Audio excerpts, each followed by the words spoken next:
Essays, Moral, Political, and Literary by David Hume. Quotes: Essays, Moral, Political, and Literary by David Hume is a collection of essays that showcase his extensive exploration of human nature, politics, commerce, aesthetics, and philosophy.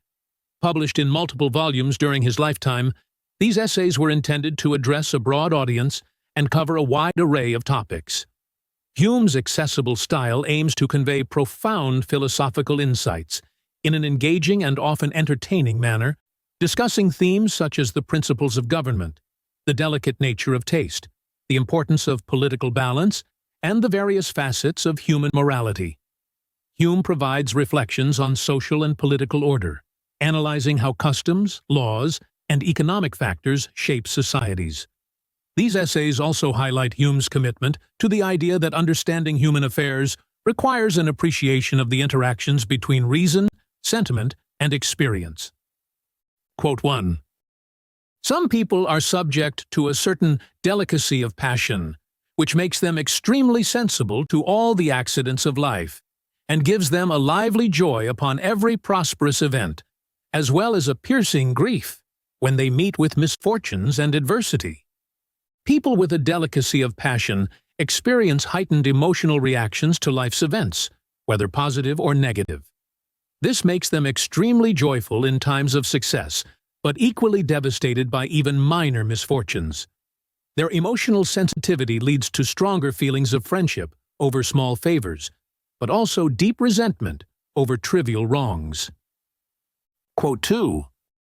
There is a delicacy of taste observable in some men which very much resembles this delicacy of passion, and produces the same sensibility to beauty and deformity of every kind, as that does to prosperity and adversity, obligations and injuries. A delicacy of taste in some individuals mirrors the sensitivity of passion, but instead of reacting to life's events, it makes one particularly attuned to beauty or flaws in things like art, conversation, or literature. The individual experiences intense pleasure from beauty and discomfort from anything lacking in refinement, expanding both happiness and misery through this acute sensitivity. Quote 3. I believe, however, everyone will agree with me that, notwithstanding this resemblance, delicacy of taste is as much to be desired and cultivated as delicacy of passion is to be lamented and to be remedied, if possible. While delicacy of passion can be overwhelming and undesirable due to its emotional volatility, delicacy of taste should be actively developed. It brings greater control and more refined pleasures that depend less on external forces, such as life events, and more on personal choices, such as the company one keeps or the books one reads. Quote 4. Whatever connection there may be originally between these two species of delicacy, I am persuaded that nothing is so proper to cure us of this delicacy of passion as the cultivating of that higher and more refined taste, which enables us to judge of the characters of men, of compositions of genius, and of the productions of the nobler arts. Refining one's taste by cultivating an appreciation for the arts and the complexities of human character can help diminish the more disruptive delicacy of passion. By strengthening one's judgment and sensitivity towards more sophisticated matters, people can distance themselves from the emotional volatility caused by life's trivial events and misfortunes. Quote 5. But perhaps I have gone too far in saying that a cultivated taste for the polite arts extinguishes the passions and renders us indifferent to those objects which are so fondly pursued by the rest of mankind. While cultivating refined taste might lessen susceptibility to overwhelming emotions, it does not completely extinguish passions. Rather, it enhances the capacity for tender and agreeable emotions while reducing vulnerability to the rougher, more turbulent feelings that dominate many people's lives. Quote 6. A delicacy of taste is favorable to love and friendship, confining our choice to few people, and making us indifferent to the company and conversation of the greater part of men. A refined taste helps one form deeper connections in love and friendship because it encourages selective relationships. By preferring the company of a few distinguished individuals, one can build more meaningful bonds, whereas those with less discerning taste remain indifferent to the quality of their relationships. Quote 7. Nothing is more apt to surprise a foreigner than the extreme liberty, which we enjoy in this country, of communicating whatever we please to the public, and of openly censuring every measure entered into by the king or his ministers. The liberty of the press in Great Britain is so remarkable that it surprises those from other countries, as it allows citizens to freely express their opinions and critique the government, including the king and his ministers. This freedom stands in stark contrast to the restrictions seen in other nations, where such liberty does not exist. Quote 8. The reason why the laws indulge us in such a liberty seems to be derived from our mixed form of government, which is neither wholly monarchical nor wholly republican. The unique freedom of the press in Great Britain can be attributed to its mixed form of government, blending elements of both monarchy and republicanism. This hybrid system enables a balance between freedom and control, allowing for a degree of liberty that might be restricted in purely monarchical or republican states. Quote 9. In a government, such as that of France, which is absolute, and where law, custom, and religion concur, all of them, to make the people fully satisfied with their condition, the monarch cannot entertain any jealousy against his subjects, and therefore is apt to indulge them in great liberties, both of speech and action. In absolute monarchies like France, where people are conditioned to accept their societal roles through law, custom, and religion, the monarch feels no threat from his subjects. As a result, he may be more tolerant of granting liberties, including the freedom to speak or act with greater freedom than one might expect in such regimes. Quote 10. In a government altogether republican, such as that of Holland, where there is no magistrate so eminent as to give jealousy to the state, there is no danger in entrusting the magistrates with large discretionary powers. In fully republican governments like Holland, where no single figure holds immense power, the state does not fear the overreach of any one magistrate. Consequently, it can safely grant officials broad powers without the risk of those powers leading to tyranny or widespread abuse. Quote 11. As long, therefore, as the republican part of our government can maintain itself against the monarchical, it will naturally be careful to keep the press open, as of importance to its own preservation. The republican aspect of Britain's mixed government system depends on maintaining a vigilant balance against the monarchical forces. To safeguard its influence, it keeps the press free and open, as this liberty is vital in rallying public sentiment and preventing the monarchy from overreaching. Quote 12. It must, however, be allowed that the unbounded liberty of the press, though it be difficult, perhaps impossible to propose a suitable remedy for it, is one of the evils attending those mixed forms of government. While the liberty of the press is essential in mixed governments like that of Britain, it comes with drawbacks. The unregulated nature of this freedom can lead to problems, but finding an effective solution to curb these excesses is challenging, if not impossible, without infringing on essential liberties. Quote 13. It is a question with several, whether there be any essential difference between one form of government and another, and whether every form may not become good or bad according as it is well or ill administered. Some question whether the form of government truly matters, or whether any government can succeed or fail, depending on how well it is administered. This perspective suggests that governance is more about leadership than about the structure of government itself, though the essay challenges this view. Quote 14. All absolute governments must very much depend on the administration, and this is one of the great inconveniences attending that form of government. Absolute governments place heavy reliance on the quality of their leaders because there are no checks or balances in place to prevent poor leadership. This dependence on administration is one of the major flaws of such a system, as there are few mechanisms to ensure good governance. Quote 15. But a republican and free government would be an obvious absurdity if the particular checks and controls provided by the Constitution had really no influence, and made it not the interest, even of bad men, to act for the public good. In a free or republican government, the checks and balances in place are meant to ensure that even individuals with selfish or malicious intent are forced to act in the public interest. Without these safeguards, such a government would be chaotic and ineffective. Quote 16. The Constitution of the Roman Republic gave the whole legislative power to the people, without allowing a negative voice either to the nobility or consuls. The Roman Republic's constitution granted full legislative authority to the people, leaving no veto power to the nobility or consuls.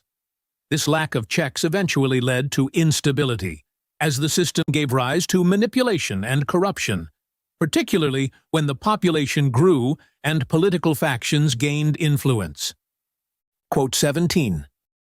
It may therefore be pronounced as an universal axiom in politics that an hereditary prince, a nobility without vassals, and a people voting by their representatives form the best monarchy, aristocracy, and democracy.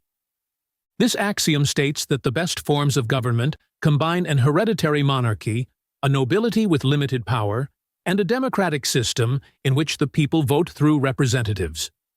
Such a system creates balance and reduces the risk of tyranny, ensuring stable governance.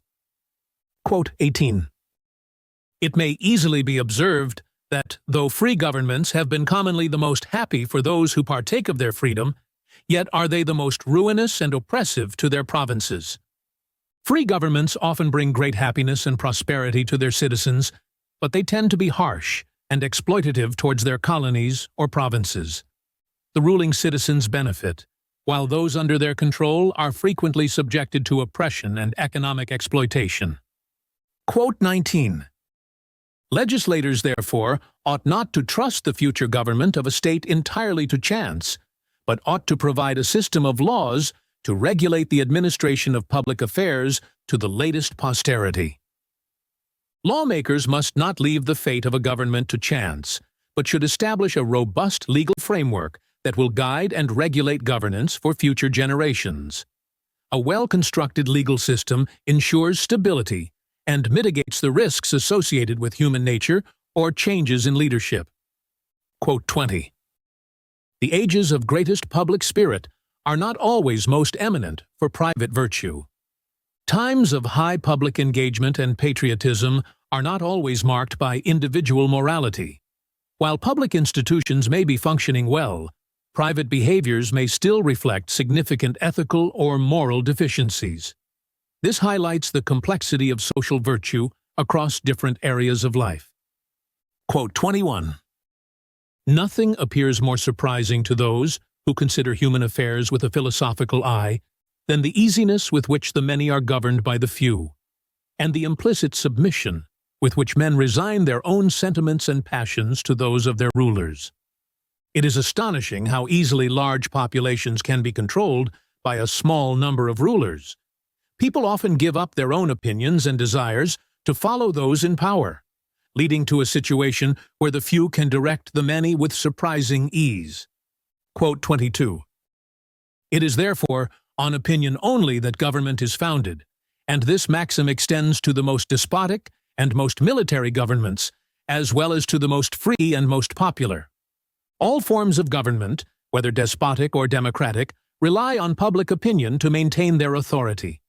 The legitimacy of any government stems from the beliefs held by its citizens rather than from mere force or coercion. Quote 23. Opinion is of two kinds, to wit, opinion of interest and opinion of right. Public opinion is shaped by two main factors: the belief in the benefits of government, interest, and the belief in the legitimacy or moral right of government, right. Together, these opinions sustain the power of any governing authority. Quote 24. Upon these three opinions, therefore, of public interest, of right to power, and of right to property, are all governments founded, and all authority of the few over the many. The foundations of government rest on three main opinions: that it serves the public interest, that its leaders have the right to govern, and that property rights are respected. These beliefs allow a small group of rulers to maintain control over a larger population. Quote 25. A government may endure for several ages, though the balance of power and the balance of property do not coincide. A government can survive for a long time, even if the distribution of political power does not match the distribution of wealth. This can occur when a wealthy class lacks political influence, but this imbalance can eventually lead to shifts in authority if the wealthy class seeks more power. Quote 26. Let us cherish and improve our ancient government as much as possible, without encouraging a passion for such dangerous novelties. While change and innovation in government may seem appealing, it is wiser to value and refine long-standing institutions rather than pursuing risky new forms of governance that could destabilize society. Stability and gradual improvement are preferable to radical experimentation. Quote 27. Man, born in a family, is compelled to maintain society, from necessity, from natural inclination, and from habit. Human beings are naturally inclined to form and maintain societies due to necessity, their inherent tendencies, and the force of habit. This suggests that society is an essential and unavoidable part of human existence, driven by both practical needs and deep-rooted human behaviors. Quote 28. We are, therefore, to look upon all the vast apparatus of our government as having ultimately no other object or purpose but the distribution of justice. The primary function of government, with all its institutions and mechanisms, is to administer justice. This means that all aspects of governance, including kings, parliaments, and armies, are fundamentally in place to ensure fairness and maintain order within society. Quote 29. Some extraordinary circumstances may happen, in which a man finds his interest to be more promoted by fraud or rapine than hurt by the breach which his injustice makes in the social union. There are times when individuals may find it advantageous to commit injustices, such as fraud or theft, believing that the benefits outweigh the harm caused to societal unity. This highlights the tension between personal gain and the collective good in human behavior. Quote 30. Men must, therefore, endeavor to palliate what they cannot cure. They must institute some persons, under the appellation of magistrates, whose peculiar office it is to point out the decrees of equity, to punish transgressors, to correct fraud and violence. Since human nature cannot be entirely cured of its weaknesses, societies establish magistrates to enforce justice, punish wrongdoing, and maintain order. These officials act as guardians of equity, ensuring that the inevitable flaws in human do not lead to social collapse. Quote 31. In all governments, there is a perpetual intestine struggle, open or secret, between authority and liberty, and neither of them can ever absolutely prevail in the contest. In every form of government, there is an ongoing struggle between authority and liberty, and neither can ever completely triumph over the other. This tension is an inherent part of governance, as both elements are necessary yet in conflict with one another. Quote 32. In this sense, it must be owned that liberty is the perfection of civil society, but still authority must be acknowledged essential to its very existence. While liberty represents the ideal or highest state of civil society, authority is essential for its basic existence. Therefore, even though liberty is desirable, authority must be maintained to preserve the structure and functioning of society. Quote 33. Political writers have established it as a maxim that, in contriving any system of government and fixing the several checks and controls of the Constitution, every man ought to be supposed a knave, and to have no other end in all his actions than private interest. In the creation of government systems, it is assumed that every individual acts out of self-interest. Therefore, political frameworks are designed to account for human selfishness, ensuring that private ambitions are aligned with public good by using those same personal interests to maintain the integrity of the system. Quote 34. Men are generally more honest in their private than in their public capacity, and will go greater lengths to serve a party than when their own private interest is alone concerned. People tend to act more morally in their private lives, but in public roles, particularly when serving political parties, they may compromise ethical standards. Party loyalty can sometimes override personal integrity, leading to decisions that favor group interests over the public good. Quote 35. The share of power allotted by our Constitution to the House of Commons is so great that it absolutely commands all the other parts of the government. The British Constitution grants the House of Commons such significant power that it effectively controls the other branches of government. Despite the checks in place, this imbalance allows the Commons to dominate the legislative process, often overshadowing both the monarchy and the House of Lords. Quote 36. The interest of the body is here restrained by that of the individuals, and that the House of Commons stretches not its power, because such an usurpation would be contrary to the interest of the majority of its members. The collective power of the House of Commons is limited by the personal interests of its individual members. The majority of its members do not seek to overextend the Commons' power because doing so would go against their own personal interests, thus maintaining balance within the government. Quote 37. Some degree and some kind of influence are inseparable from the very nature of the Constitution and necessary to the preservation of our mixed government. A certain level of influence, including that of the Crown, is essential for the functioning of Britain's mixed government.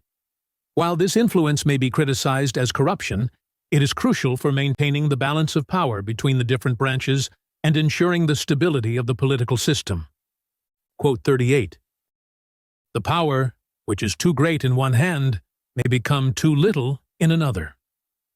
In a monarchy or limited government, the amount of power that is appropriate for one ruler may not suit another, as individual qualities like ambition, courage, or capability vary. This variability makes it difficult to define a stable, consistent amount of power for the Crown that works in every situation. Quote 39.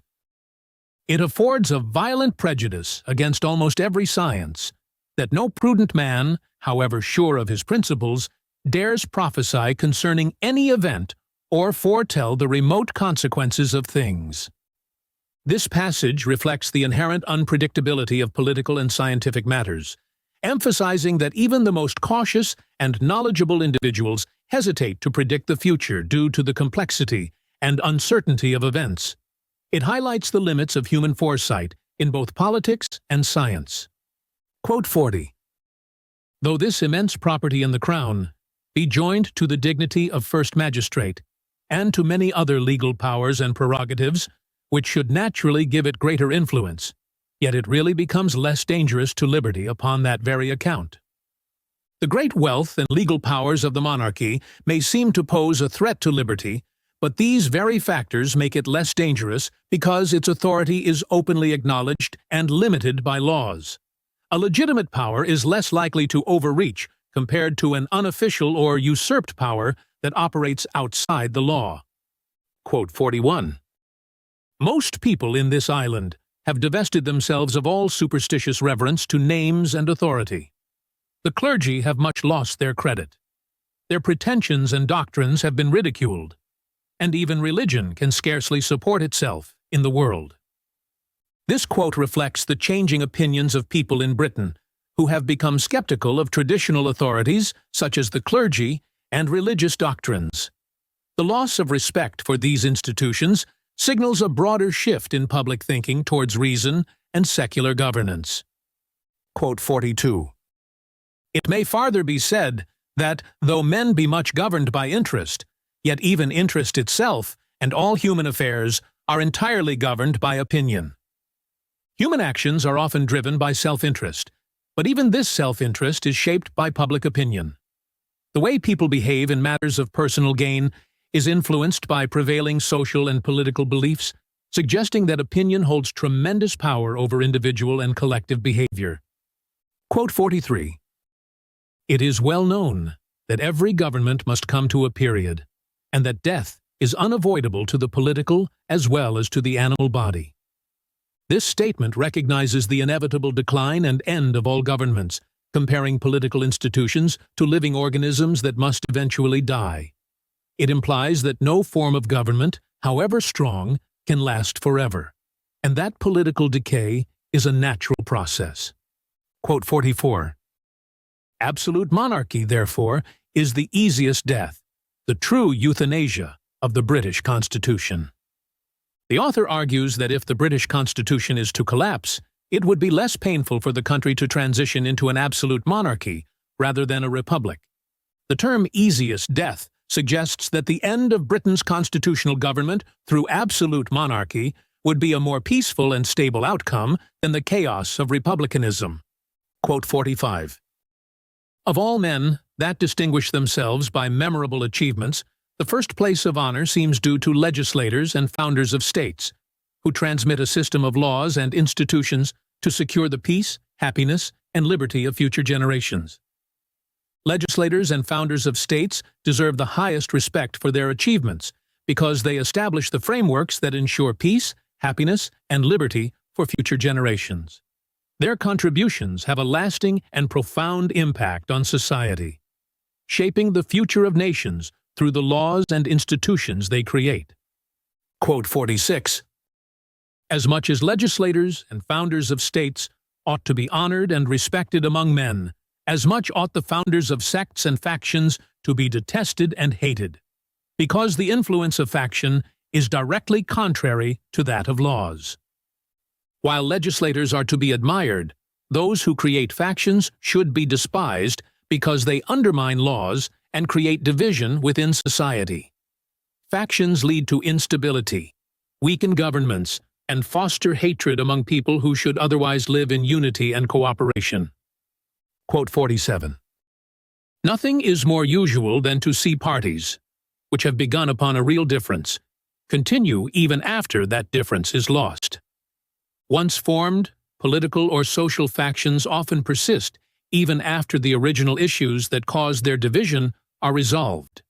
People become attached to their sides, developing loyalties and enmities that can outlast the substantive disagreements, perpetuating conflict long after the original reasons for it have disappeared. Quote 48. Parties from principle, especially abstract speculative principle, are known only to modern times, and are, perhaps, the most extraordinary and unaccountable phenomenon that has yet appeared in human affairs. Political factions based on abstract principles are a relatively recent phenomenon in human history, and are particularly puzzling.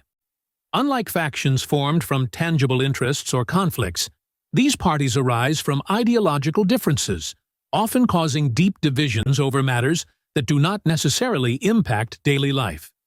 Quote 49. This principle, however frivolous it may appear, seems to have been the origin of all religious wars and divisions. The root of religious wars and divisions can often be traced to a fundamental human inclination towards disagreement over beliefs, even when the differences are minor or abstract. This tendency has led to some of the most destructive and enduring conflicts in history, driven by religious zeal and factionalism. Quote 50. By parties from affection, I understand those which are founded on the different attachments of men towards particular families and persons whom they desire to rule over them. Parties based on affection arise when people develop strong loyalties to particular families or leaders, often without any personal connection.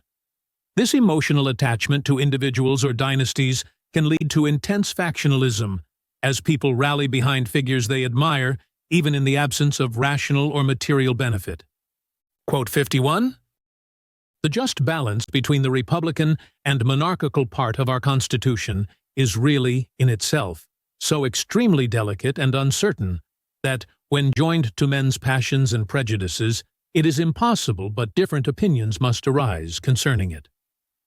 The British Constitution maintains a delicate balance between republican and monarchical elements, but this balance is so uncertain that people's passions and biases inevitably lead to differing opinions about the proper distribution of power.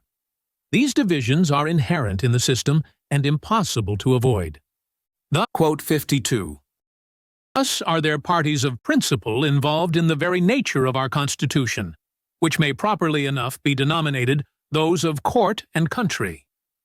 The British system naturally gives rise to two main political factions: those who support greater power for the monarchy, court, and those who prioritize the liberty of the people, country.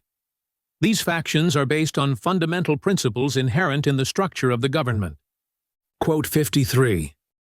The strength and violence of each of these parties will much depend upon the particular administration. The intensity and influence of the court and country parties vary depending on the effectiveness and character of the government in power. A poor administration will strengthen the opposition, while a good administration will unite more people behind the government. Quote 54. Liberty of thinking and of expressing our thoughts is always fatal to priestly power and to those pious frauds on which it is commonly founded. Freedom of thought and expression undermines the authority of religious institutions, particularly when their influence is based on questionable doctrines or practices. This liberty challenges the control that priests and religious leaders often seek to maintain over society. Quote 55. New parties arose under the appellation of Whig and Tory, which have continued ever since to confound and distract our government. Following the English Civil War and the Restoration, the political landscape evolved into two main parties, Whigs and Tories, whose rivalry has since caused ongoing confusion and division in British governance. These factions represent deeper ideological and political conflicts that have persisted through history. Quote 56. A Tory, therefore, since the Revolution, may be defined in a few words: to be a lover of monarchy, though without abandoning liberty, and a partisan of the family of Stuart. After the Glorious Revolution, Tories became associated with support for the monarchy and loyalty to the Stuart family, while still professing to value liberty. This reflects their prioritization of monarchical principles, even if it meant aligning with a specific royal dynasty. Quote 57. The corruption of the best things produces the worst is grown into a maxim, and is commonly proved, among other instances, by the pernicious effects of superstition and enthusiasm, the corruptions of true religion. The idea that the corruption of what is best results in what is worst is often demonstrated through the destructive influence of superstition and enthusiasm, which are seen as distortions of genuine religion. These corruptions, though different in nature, lead to harmful consequences for both individuals and society. Quote 58. Weakness, fear, melancholy, together with ignorance, are, therefore, the true sources of superstition. Superstition arises from a combination of fear, weakness, melancholy, and ignorance. These emotions and states of mind lead people to adopt irrational beliefs and practices in an attempt to appease unknown and imagined threats, often resulting in blind adherence to rituals or ceremonies. Quote 59. Hope, pride, presumption, a warm imagination, together with ignorance, are, therefore, the true sources of enthusiasm. Enthusiasm is born out of hope, pride, and a strong imagination, often coupled with ignorance. These qualities lead individuals to believe they are directly inspired by the divine, fostering a sense of superiority and disregard for reason or morality in favor of their perceived divine connection. Quote 60. Superstition is favorable to priestly power, and enthusiasm not less, or rather more contrary to it, than sound reason and philosophy. Superstition supports the authority of priests by making individuals feel unworthy of approaching the divine without mediation, whereas enthusiasm rejects the need for priests altogether, believing in direct personal communication with the divine. Enthusiasm, therefore, poses a greater challenge to priestly authority than even reason or philosophy. Quote 61. Superstition is an enemy to civil liberty, and enthusiasm a friend to it.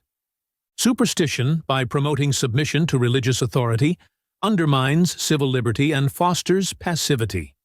In contrast, enthusiasm, with its emphasis on personal spiritual experience and independence from established religious institutions, aligns with the spirit of political freedom and rebellion against oppressive systems.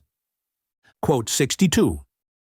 The violence of this species of religion, when excited by novelty and animated by opposition, appears from numberless instances.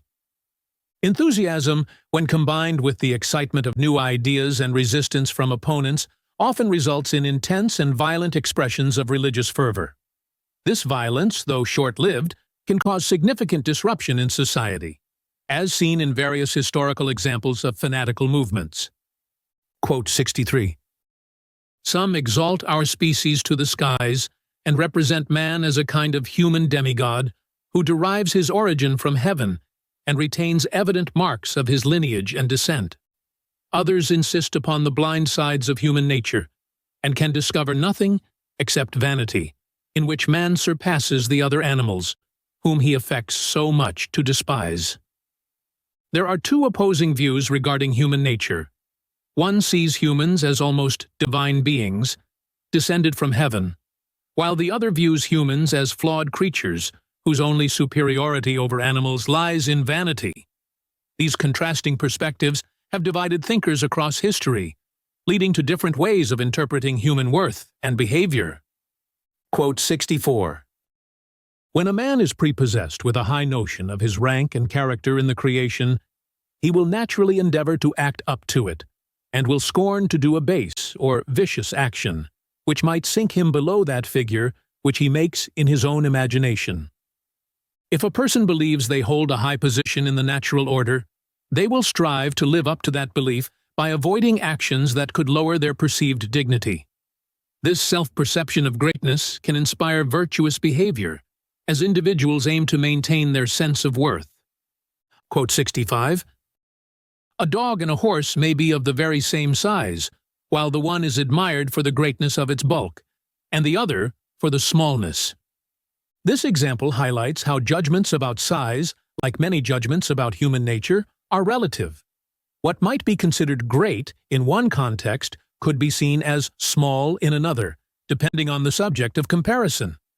This relativity also applies to how we view human traits and accomplishments.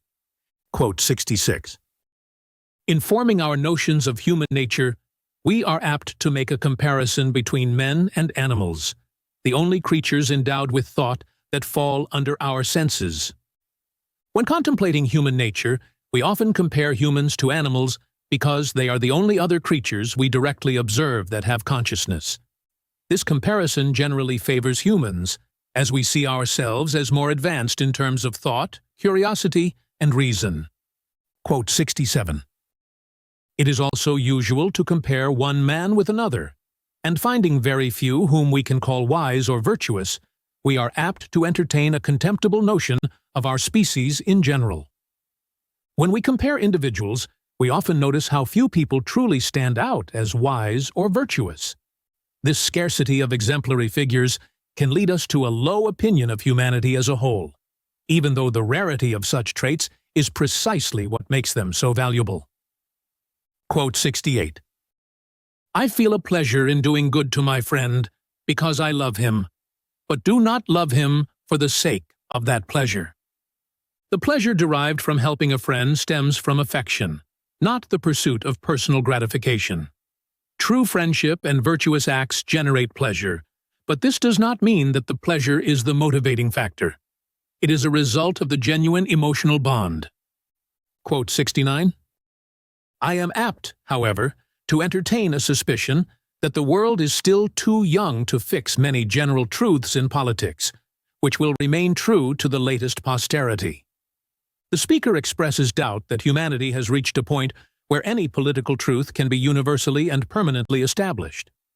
Politics is still evolving, and experience is insufficient to define eternal principles given the ongoing changes in human society and government. Quote 70. It had been observed by the ancients that all the arts and sciences arose among free nations. The ancients believed that freedom was essential for the development of the arts and sciences, as these disciplines flourished in societies where liberty prevailed. They observed that in authoritarian regimes, intellectual and artistic achievements were often stifled or diminished. Quote 71. The arts, from that moment, declined among them, and have never since been able to raise their head in that climate. After the Greeks lost their political freedom, their cultural and artistic achievements began to fade.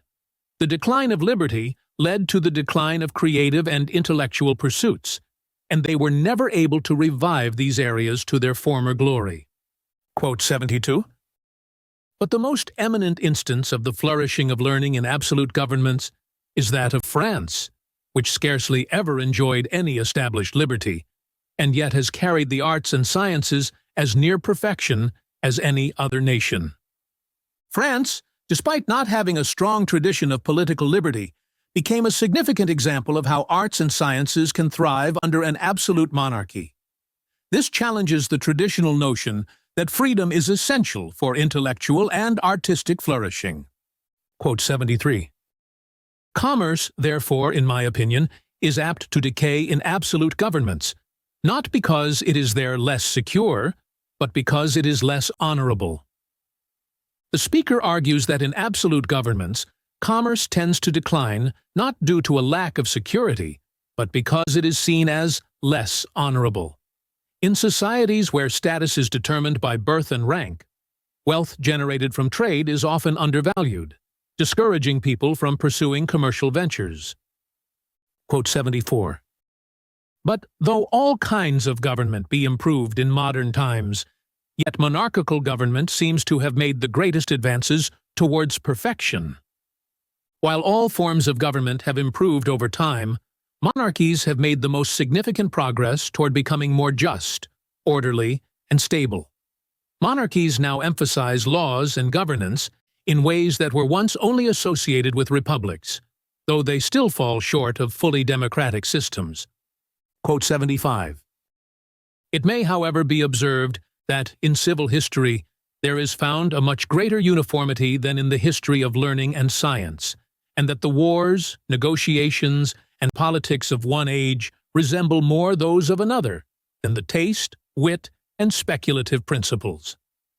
While human behavior in politics and war tends to follow consistent patterns across different ages, the fields of learning and the arts exhibit much more variation. Political actions and motivations like ambition and revenge remain the same, but intellectual trends, tastes, and artistic styles shift dramatically from one period to another. Quote 76. In ancient times, no work of genius was thought to require so great parts and capacity as the speaking in public, and some eminent writers have pronounced the talents, even of a great poet or philosopher, to be of an inferior nature to those which are requisite for such an undertaking. In ancient societies, public speaking, or oratory, was regarded as the highest form of intellectual achievement, even more challenging than poetry or philosophy.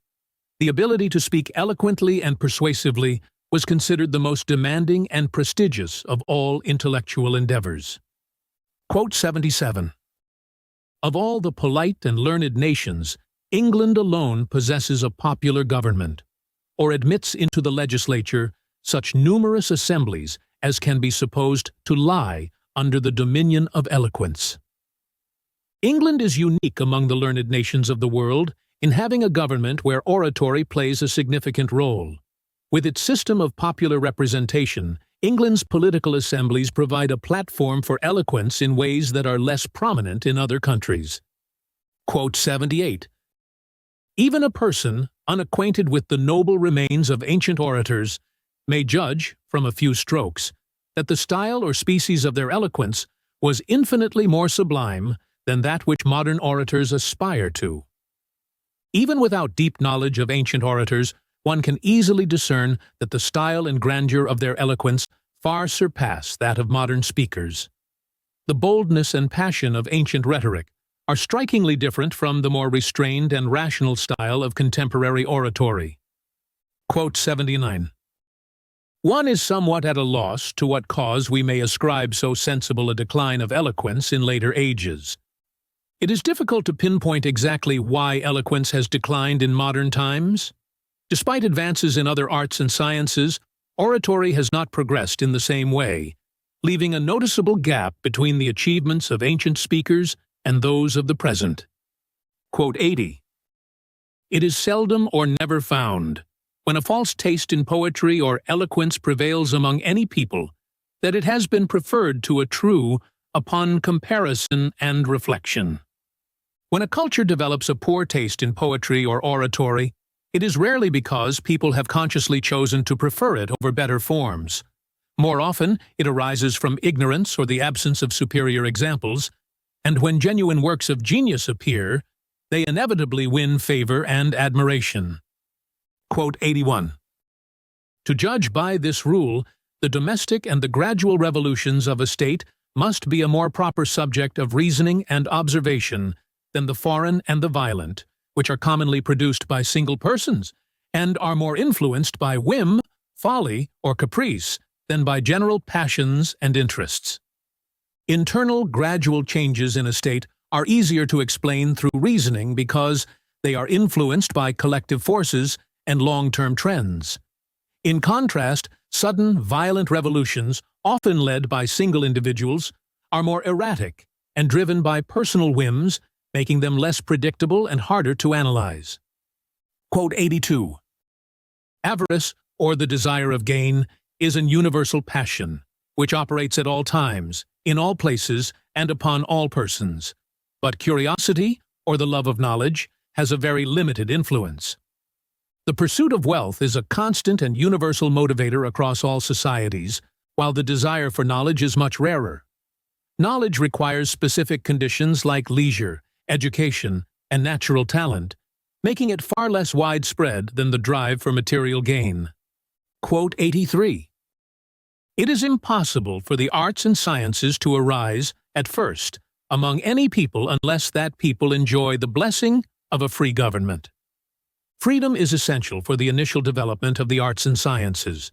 In a society without liberty, where people are oppressed or controlled by rulers, there is no fertile ground for intellectual growth or creativity, as people lack the security and independence to pursue such endeavors. Quote 84. Law arises not necessarily from the forms of government. Monarchy, when absolute, contains even something repugnant to law. Laws do not automatically emerge from any form of government. In an absolute monarchy, the concentration of power in a single ruler is inherently at odds with the establishment of laws that protect individuals from arbitrary rule, making legal systems more fragile under such regimes. Quote 85.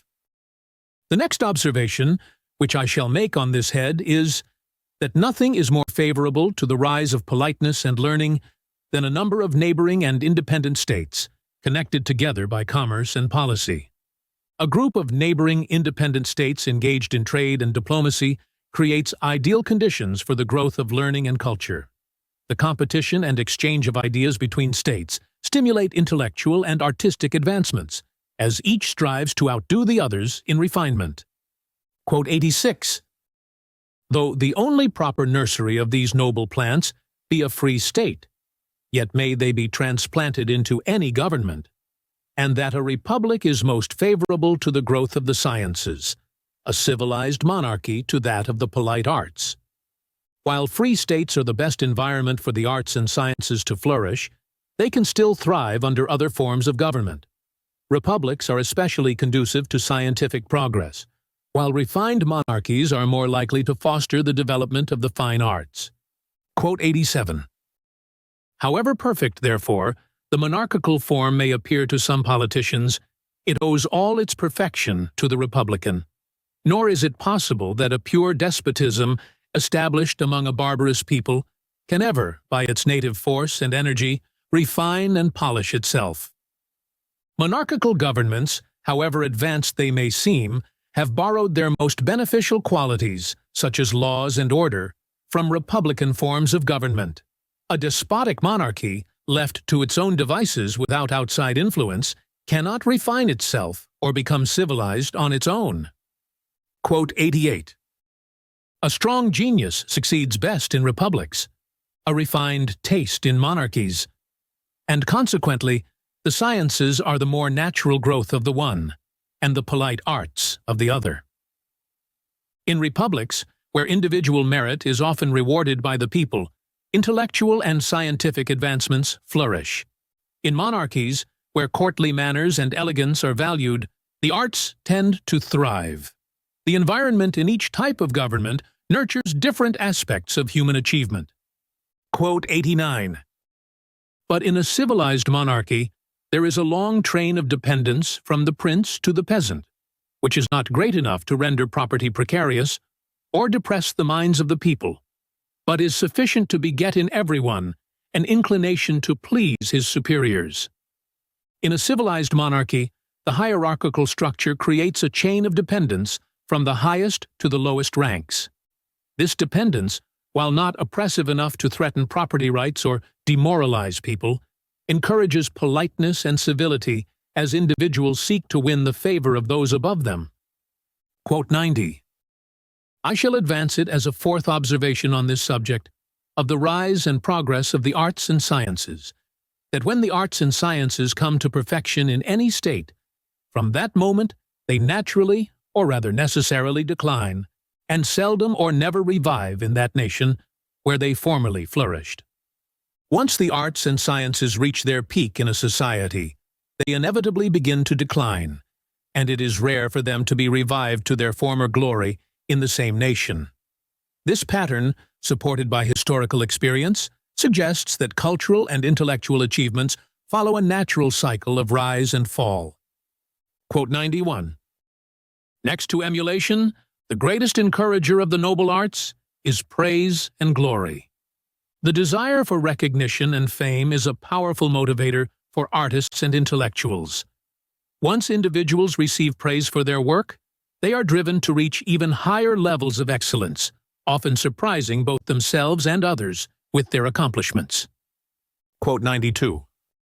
In short, the arts and sciences, like some plants, require a fresh soil, and however rich the land may be, and however you may recruit it by art or care, it will never, when once exhausted, produce anything that is perfect or finished in the kind. The arts and sciences need a new environment to thrive, much like plants that require fresh soil.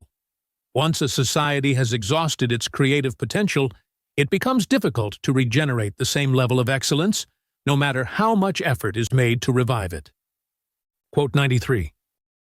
It is a great mortification to the vanity of man that his utmost art and industry can never equal the meanest of nature's productions, either for beauty or value. Man's greatest efforts, no matter how advanced or skillful, can never match the beauty or worth found in nature's simplest creations. This humbling truth undercuts human pride, reminding us that our creations are mere embellishments compared to the perfection of the natural world.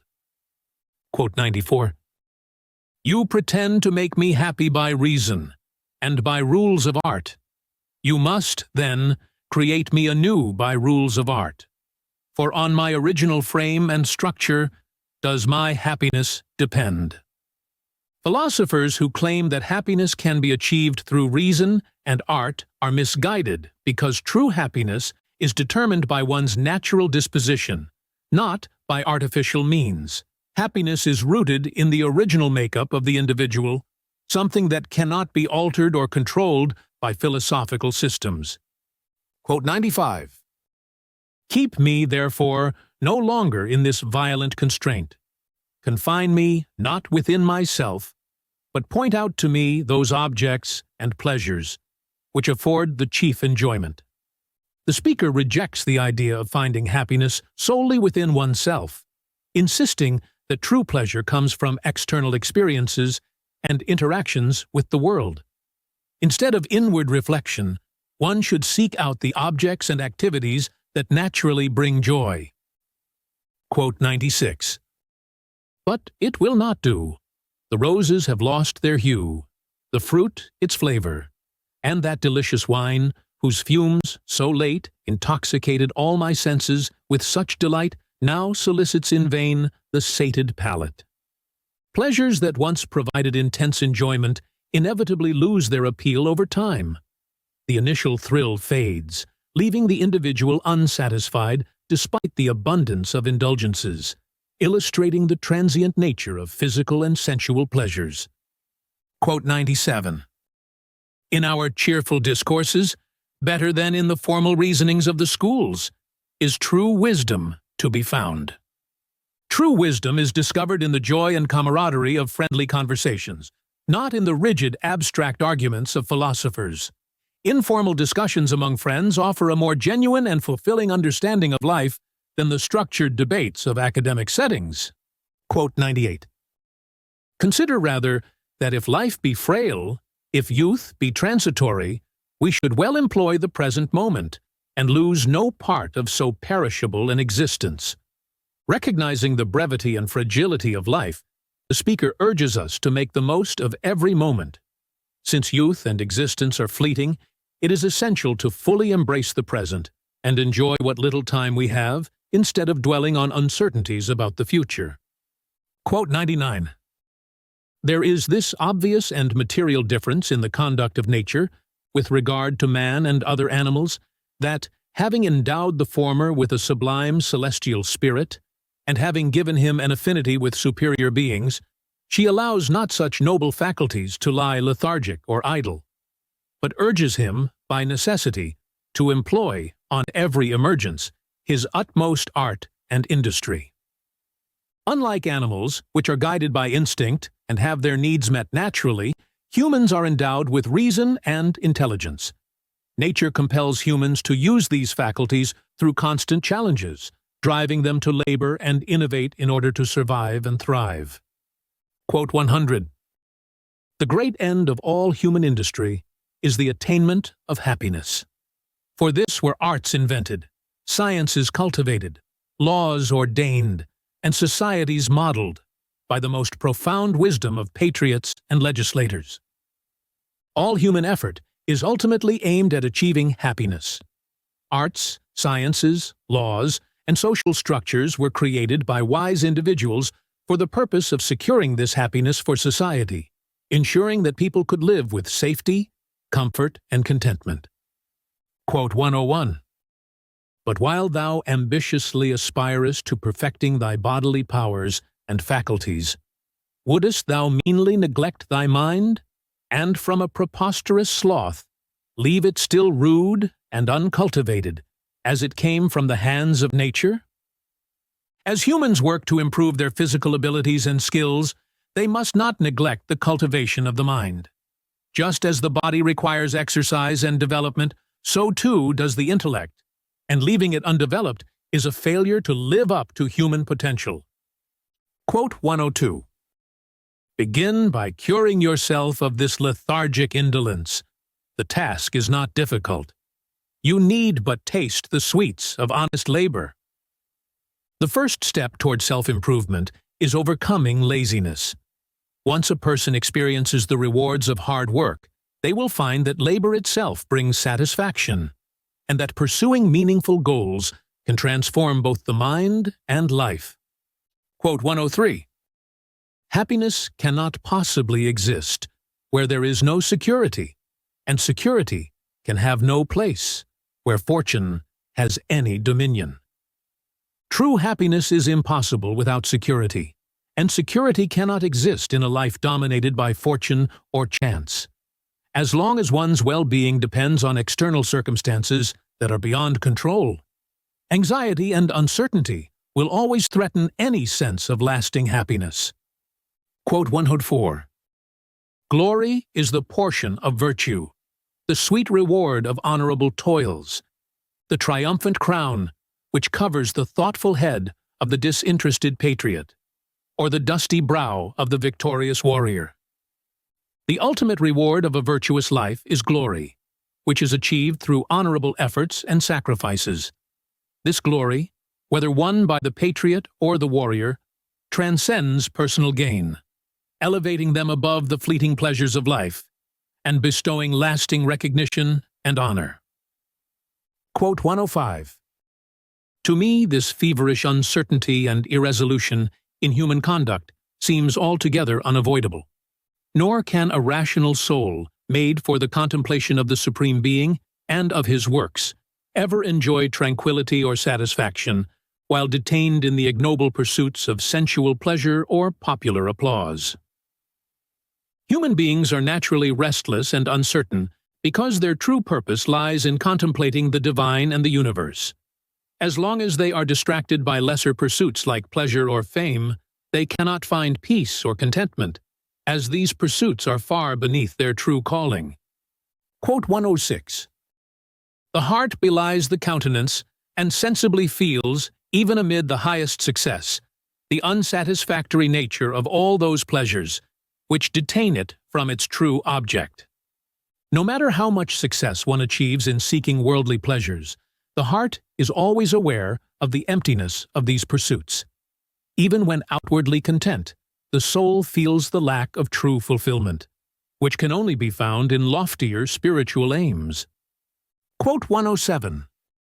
Thou seekest the ignorant applauses of men, not the solid reflections of thy own conscience, or the more solid approbation of that being, who, with one regard of his all-seeing eye, penetrates the universe.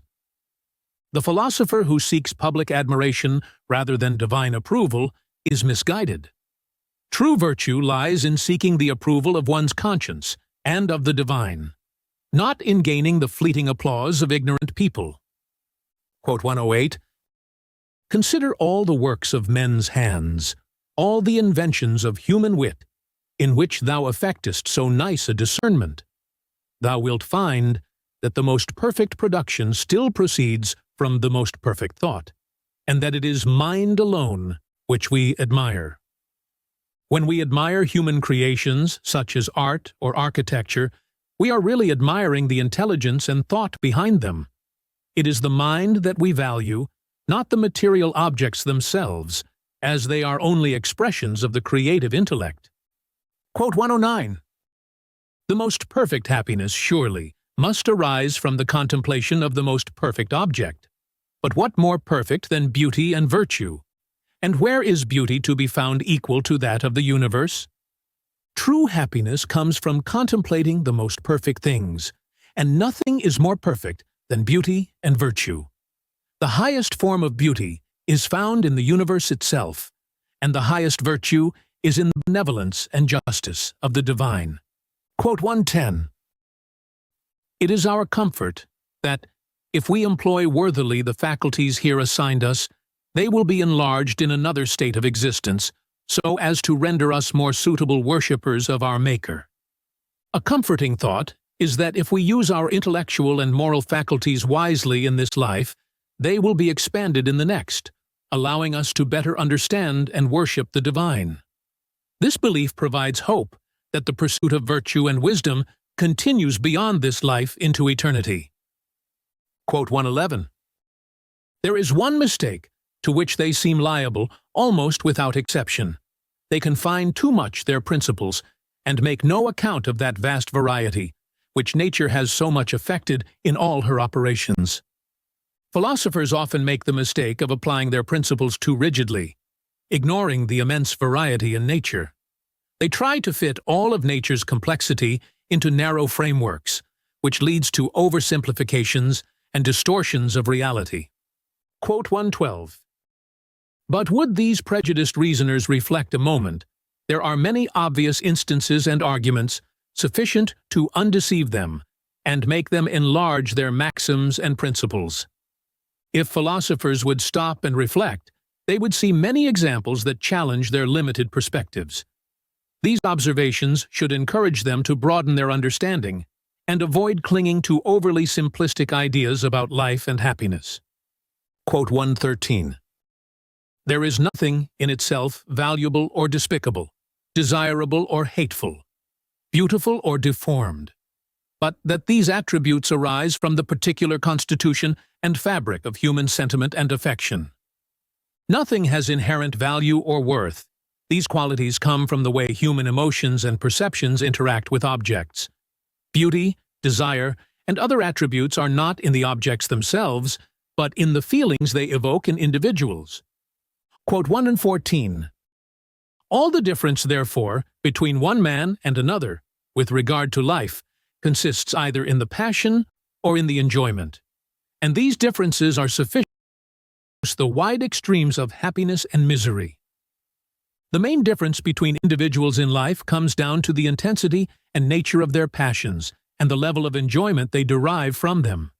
These differences create vast disparities in human happiness and suffering. Quote 115. The passion must be benign and social, not rough or fierce. For happiness, one must cultivate gentle and social passions, as opposed to aggressive or destructive ones. Positive emotions like friendship and kindness lead to greater happiness than feelings like anger or revenge. Quote 116. According to this short and imperfect sketch of human life, the happiest disposition of mind is the virtuous, or in other words, that which leads to action and employment, renders us sensible to the social passions, steels the heart against the assaults of fortune, reduces the affections to a just moderation. The happiest state of mind is one grounded in virtue. This means being active and engaged, sensitive to the feelings of others, resilient in the face of misfortune, and maintaining balanced emotions. Such a disposition brings the greatest fulfillment in life. Quote 117. It is certain that a serious attention to the sciences and liberal arts softens and humanizes the temper, and cherishes those fine emotions in which true virtue and honor consists. Engaging deeply with the sciences and liberal arts has a refining effect on one's character. It nurtures the emotions that form the foundation of virtue and honor, making individuals more sensitive to moral distinctions and the decencies of life. Quote 118. Habit is another powerful means of reforming the mind and implanting in it good dispositions and inclinations. Habit plays a critical role in shaping one's character. By consistently practicing virtues such as temperance or affability, one's mind becomes conditioned to reject vices like pride or disorder. Over time, good habits transform inclinations and dispositions, leading to personal improvement. Quote 119. To diminish, therefore, or augment any person's value for an object, to excite or moderate his passions, there are no direct arguments or reasons which can be employed with any force or influence. Passions are deeply personal and cannot be controlled through logic or reason alone. One cannot directly alter someone's emotional attachment to an object through argument. Such feelings arise from the individual's own constitution and are not easily influenced by external reasoning. Quote 120. A man may as well pretend to cure himself of love by viewing his mistress through the artificial medium of a microscope or prospect, as hope to excite or moderate any passion by the artificial arguments of a Seneca or an Epictetus. Just as examining someone through a microscope would not diminish love, philosophical arguments are often ineffective at changing or moderating strong emotions. Passions are too deeply embedded in human nature to be altered by intellectual reasoning alone. Quote 121. It is observable that, though every bodily pain proceeds from some disorder in the part or organ, yet the pain is not always proportioned to the disorder. Physical pain does not always match the severity of the underlying issue, just as mental and emotional distress are not always proportional to the vices or virtues of a person. A minor physical problem can cause intense pain, just as a small vice can cause disproportionate mental anguish. Quote 122. In a word, human life is more governed by fortune than by reason, is to be regarded more as a dull pastime than as a serious occupation. Human life is largely shaped by chance and luck rather than by reasoned decision-making. It should be viewed less as a weighty, serious pursuit and more as a light, passing activity, where fortune often dictates outcomes more than careful planning. Quote 123. As marriage is an engagement entered into by mutual consent, and has for its end the propagation of the species, it is evident that it must be susceptible of all the variety of conditions which consent establishes, provided they be not contrary to this end. Marriage is based on mutual agreement and serves the purpose of continuing the human species. Therefore, the terms of marriage can vary widely, as long as they do not conflict with the fundamental goal of procreation. Quote 124.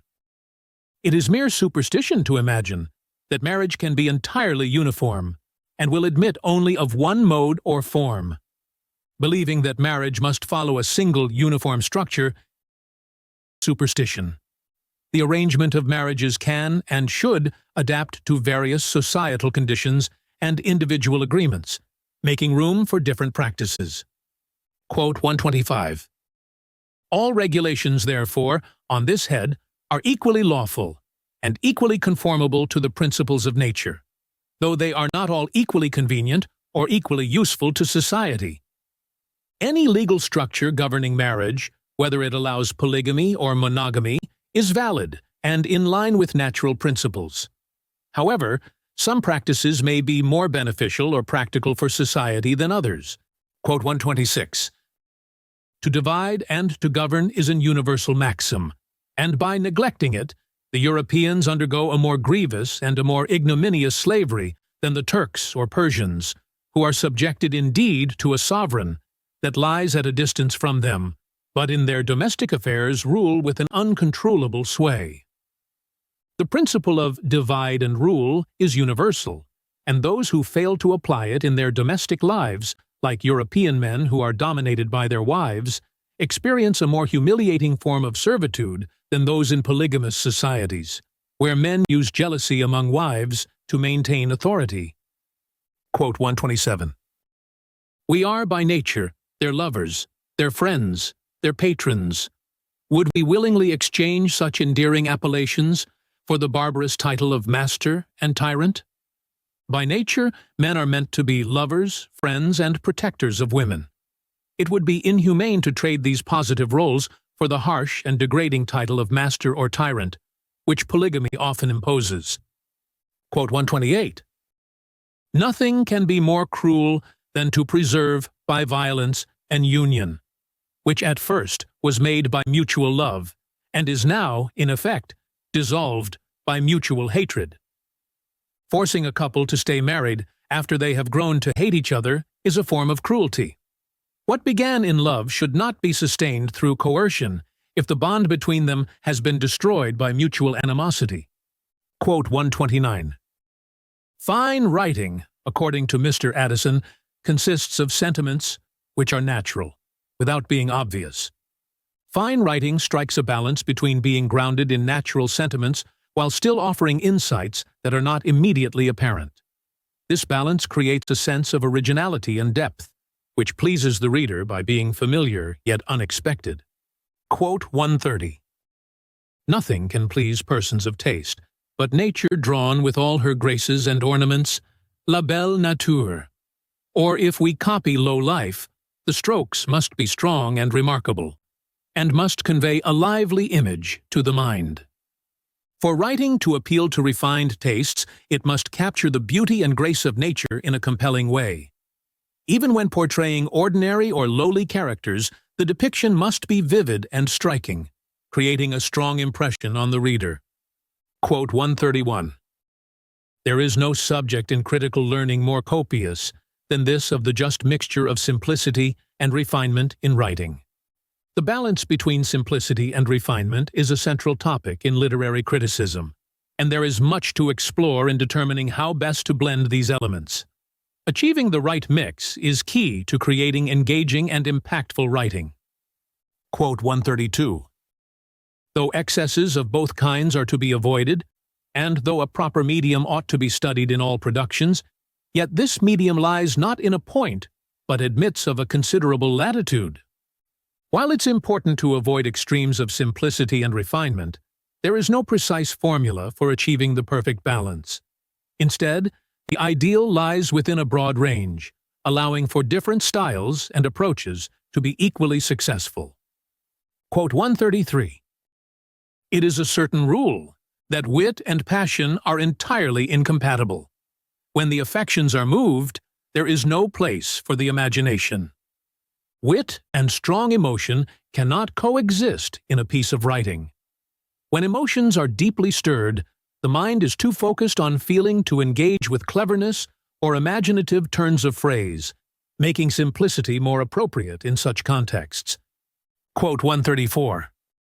Simplicity passes for dullness when it is not accompanied with great elegance and propriety. On the contrary, there is something surprising in a blaze of wit and conceit. Simplicity can easily be mistaken for dullness if not executed with elegance. In contrast, excessive wit and cleverness often captivate readers with their novelty, even if they lack substance, making it a tempting but potentially misleading approach. Quote 135. The vulgar are apt to carry all national characters to extremes, and having once established it as a principle that any people are knavish, or cowardly, or ignorant, they will admit of no exception, but comprehend every individual under the same censure. Ordinary people tend to overgeneralize and apply extreme judgments to entire nations, labeling them as dishonest, cowardly, or ignorant. Once this stereotype is formed, they apply it to all individuals from that nation without recognizing any exceptions. Quote 136. That the character of a nation will much depend on moral causes must be evident to the most superficial observer, since a nation is nothing but a collection of individuals, and the manners of individuals are frequently determined by these causes. National character is largely shaped by moral factors such as government, social conditions, and historical events. These moral influences affect the behavior and attitudes of individuals, which collectively form the national character. Quote 137. As poverty and hard labor debase the minds of the common people, and render them unfit for any science and ingenious profession, so where any government becomes very oppressive to all its subjects, it must have a proportional effect on their temper and genius. Poverty and hard labor degrade the common people, making them less capable of intellectual pursuits. Similarly, oppressive governments stifle the creativity and spirit of their citizens, having a damaging effect on their temperament and intellectual abilities. Quote 138. The human mind is of a very imitative nature, nor is it possible for any set of men to converse often together without acquiring a similitude of manners and communicating to each other their vices as well as virtues. Human beings are naturally inclined to imitate one another, and when people interact frequently, they inevitably begin to share similar manners, adopting both the positive and negative traits of those around them. Quote 139. If on the first establishment of a republic, a Brutus should be placed in authority and be transported with such an enthusiasm for liberty and public good as to overlook all the ties of nature, as well as private interest, such an illustrious example will naturally have an effect on the whole society. If a figure like Brutus, who is dedicated to liberty and the public good, were to lead a newly established republic, his example would inspire the entire society to adopt similar values. Leadership by such an individual would profoundly shape the national character. Quote 140. Most conquests have gone from north to south, and it has hence been inferred that the northern nations possess a superior degree of courage and ferocity. But it would have been juster to have said that most conquests are made by poverty and want upon plenty and riches. Conquests often move from northern regions to southern ones, leading to the assumption that northern nations are braver. However, it is more accurate to say that conquest is driven by poverty and necessity in the north, targeting the wealth and abundance of southern regions.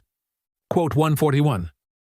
It seems an unaccountable pleasure which the spectators of a well-written tragedy receive from sorrow, terror, anxiety, and other passions that are in themselves disagreeable and uneasy. Spectators derive pleasure from emotions like sorrow, terror, and anxiety when watching a tragedy, even though these feelings are typically uncomfortable. The paradox lies in the fact that, in this context, the more they are emotionally affected, the greater their enjoyment of the performance. Quote 142. whole art of the poet is employed in rousing and supporting the compassion and indignation, the anxiety and resentment of his audience. They are pleased in proportion as they are afflicted. The poet's skill lies in evoking emotions such as compassion, indignation, and anxiety in the audience. The success of a tragedy is measured by how deeply it stirs these feelings, with the audience deriving satisfaction from being emotionally moved. Quote 143. It is certain that the same object of distress, which pleases in a tragedy, were it really set before us, would give the most unfeigned uneasiness. The distress that captivates an audience in a tragedy would cause genuine discomfort if witnessed in real life. This highlights the unique nature of fictional suffering, which can be enjoyable in the context of a theatrical performance, but unbearable in reality. Quote 144. We weep for the misfortune of a hero, to whom we are attached. In the same instant we comfort ourselves by reflecting that it is nothing but a fiction. In a tragedy, we feel sorrow for the hero's misfortune, but are simultaneously comforted by the knowledge that it is fictional. This blend of emotions, sympathy mixed with detachment, turns the experience of sorrow into a pleasurable one. Quote 145. The genius required to paint objects in a lively manner, the art employed in collecting all the pathetic circumstances, the judgment displayed in disposing them. The exercise, I say, of these noble talents, together with the force of expression and beauty of oratorial numbers, diffuse the highest satisfaction on the audience. The audience finds pleasure not only in the emotions a tragedy evokes, but also in the skillful execution of the work. The poet's ability to arrange emotional elements, express them beautifully, and demonstrate mastery over language adds an intellectual satisfaction to the emotional experience. Quote 146. Even the common sentiments of compassion require to be softened by some agreeable affection, in order to give a thorough satisfaction to the audience. For compassion to be fully enjoyable, it needs to be balanced with a sense of relief or other positive feelings. A tragedy that solely focuses on suffering without offering some form of resolution or hope risks leaving the audience dissatisfied. Quote 147. The great variety of taste, as well as of opinion, which prevails in the world, is too obvious not to have fallen under everyone's observation. The wide diversity of taste and opinion is something that everyone has likely noticed. People differ greatly in their preferences, which can be seen not only in personal choices, but also across different nations and historical periods. Quote 148. Beauty is no quality in things themselves. It exists merely in the mind which contemplates them, and each mind perceives a different beauty. Beauty is subjective, and does not inherently exist in objects themselves. Instead, it resides in the observer's mind, meaning that different people will perceive beauty in different ways, based on their individual sensibilities. Quote 149. It is natural for us to seek a standard of taste, a rule by which the various sentiments of men may be reconciled.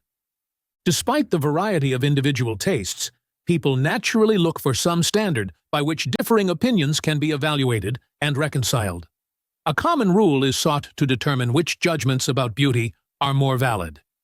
Quote 150. Many of the beauties of poetry and even of eloquence are founded on falsehood and fiction, on hyperboles, metaphors, and an abuse or perversion of terms from their natural meaning.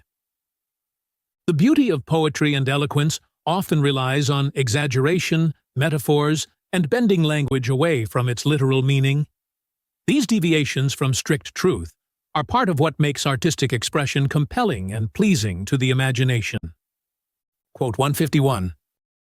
Though some negligent or irregular writers have pleased, they have not pleased by their transgressions of rule or order, but in spite of these transgressions. Writers who break established rules may still be admired, but their success does not come from their disregard for the rules. Rather, they please readers because of other strengths in their writing, which compensate for their imperfections. Quote 152. The same Homer who pleased at Athens and Rome 2,000 years ago is still admired at Paris and at London. All the changes of climate, government, religion, and language have not been able to obscure his glory. Homer's work has been admired for centuries across different cultures and eras. Despite significant changes in society, his literary genius remains universally recognized, showing that some qualities of art are timeless and transcendent. Quote 153. A man who has had no opportunity of comparing the different kinds of beauty is indeed totally unqualified to pronounce an opinion with regard to any object presented to him. Someone who has not experienced a wide range of art and beauty lacks the ability to make an informed judgment about a particular work. Comparisons are essential for developing a sense of what constitutes excellence, allowing one to evaluate a work's merits or faults. Quote 154. But to enable a critic the more fully to execute this undertaking, he must preserve his mind free from all prejudice and allow nothing to enter into his consideration but the very object which is submitted to his examination. A true critic must avoid personal bias and judge a work solely on its own merits. To give a fair evaluation, one must put aside prejudices and look at the object impartially, considering only its intrinsic qualities. Quote 155.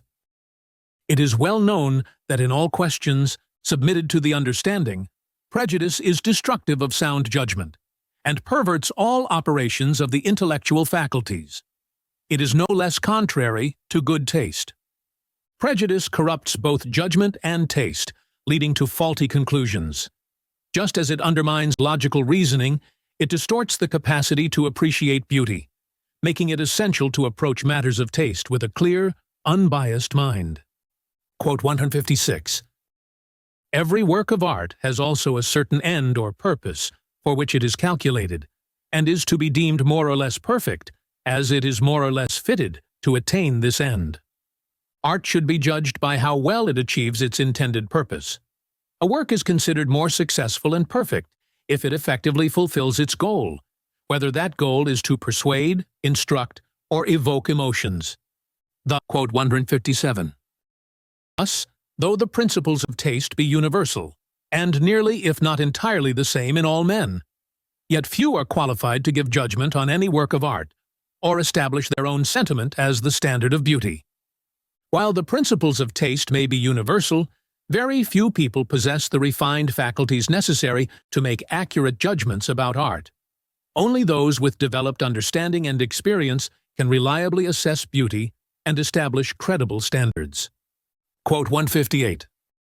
The general principles of taste are uniform in human nature.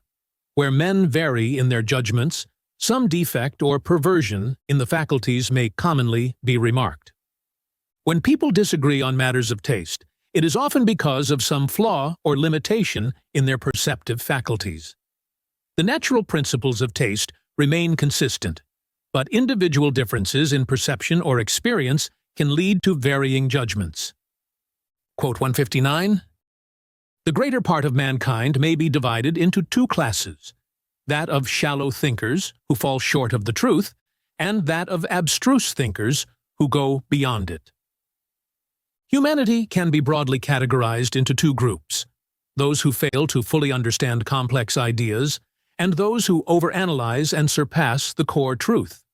The latter group, though rare, is valuable for pushing intellectual boundaries and prompting new discoveries, even if they sometimes miss the mark. Quote 160. The greatness of a state, and the happiness of its subjects, how independent soever they may be supposed in some respects, are commonly allowed to be inseparable with regard to commerce. A state's power and the happiness of its citizens are typically intertwined when it comes to commerce. A thriving economy benefits both the state and its people, as wealth and trade bring security and prosperity. Quote 161. A state is never greater than when all its superfluous hands are employed in the service of the public. A state reaches its highest potential when all its excess workforce is directed toward serving the public good. The true strength of a nation lies in how effectively it can mobilize its people for collective purposes, whether in public service or military defense. Quote 162. It is well known with what peculiar laws Sparta was governed, and what a prodigy that republic is justly esteemed by everyone, who has considered human nature as it has displayed itself in other nations and other ages. Sparta is an exceptional case in history due to its unique laws and society, which shaped it into a powerful state. This system stands out as a rare phenomenon when compared to the behavior of other nations throughout history, making it seem almost like a philosophical experiment brought to life. Quote 163. Industry and arts and trade increase the power of the sovereign as well as the happiness of the subjects, and that policy is violent, which aggrandizes the public by the poverty of individuals. Economic activity in the form of industry, arts, and trade strengthens both the state and its citizens. Any policy that seeks to increase state power at the expense of individual prosperity is harsh and counterproductive, as true strength comes from a balance between public power and personal wealth.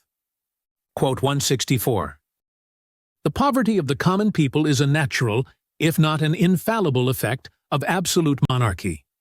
In absolute monarchies, the impoverishment of the common people is almost inevitable.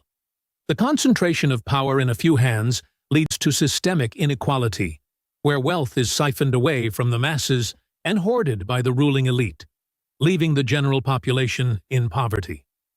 Quote 165. Luxury is a word of an uncertain signification, and may be taken in a good as well as in a bad sense. The meaning of the word luxury is not fixed and can be interpreted either positively or negatively. Depending on the context, luxury can be seen as a refinement of living or as an indulgence that can lead to vice.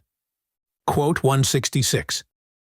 The bounds between the virtue and the vice cannot here be exactly fixed, more than in other moral subjects. Like many moral issues, the line between virtuous and vicious luxury is not easily defined.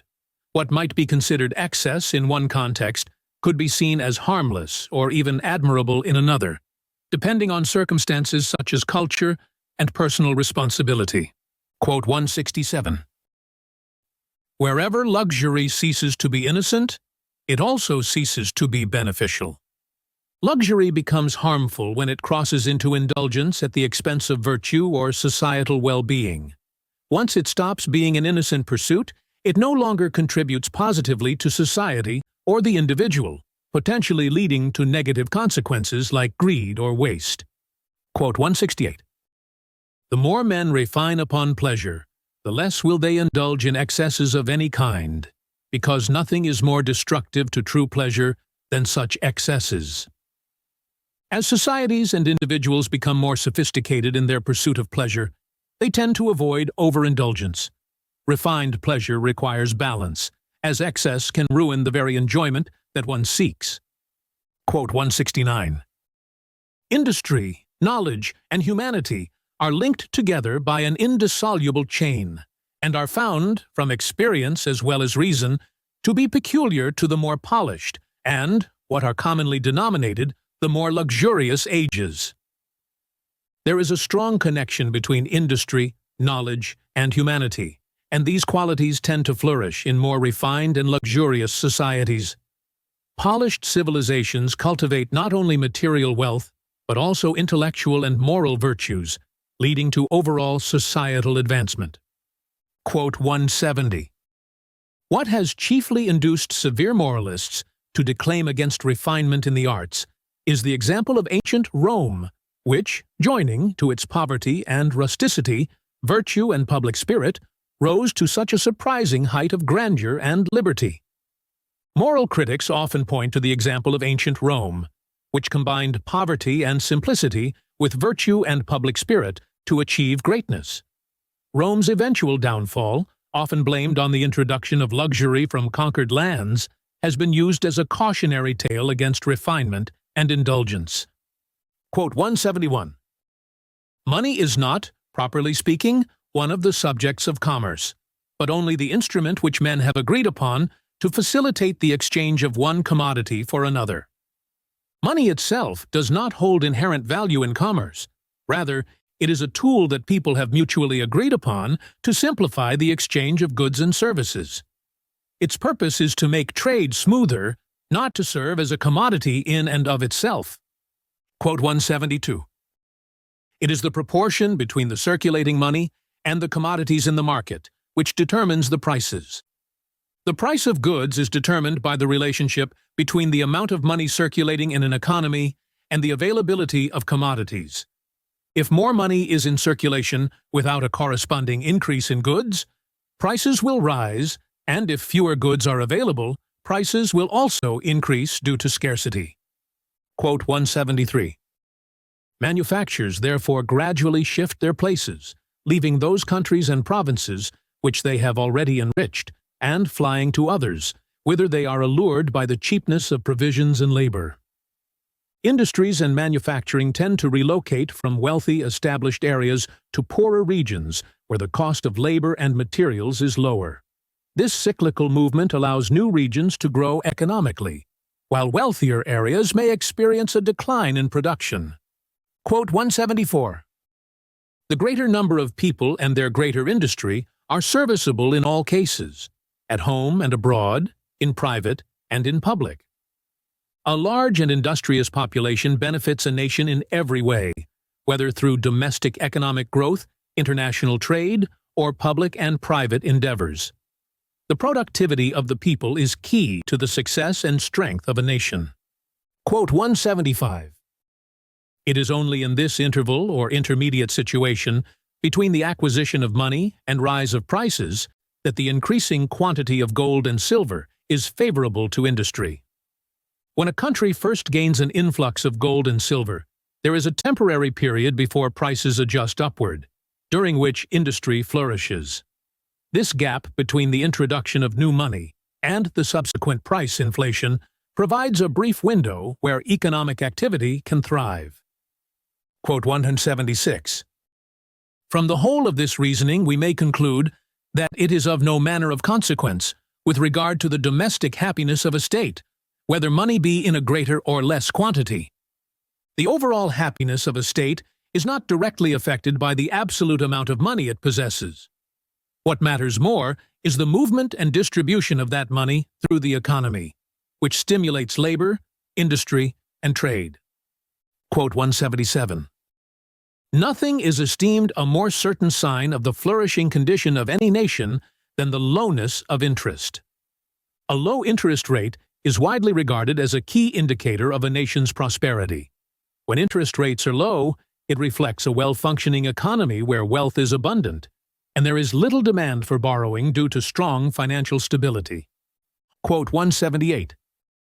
All augmentation has no other effect than to heighten the price of labor and commodities. Increasing the amount of money in circulation primarily raises the prices of labor and goods. While more money might exist in the economy, it doesn't inherently create more value or lower interest rates. Instead, it inflates the cost of everyday items and services. Quote 179. High interest arises from three circumstances: a great demand for borrowing, little riches to supply that demand, and great profits arising from commerce. The cause of high interest rates stems from three factors: a strong demand for loans, a limited supply of wealth available for lending, and high returns in commerce, which make borrowing expensive. These factors indicate that commerce and industry are still in early stages of development. Quote 180.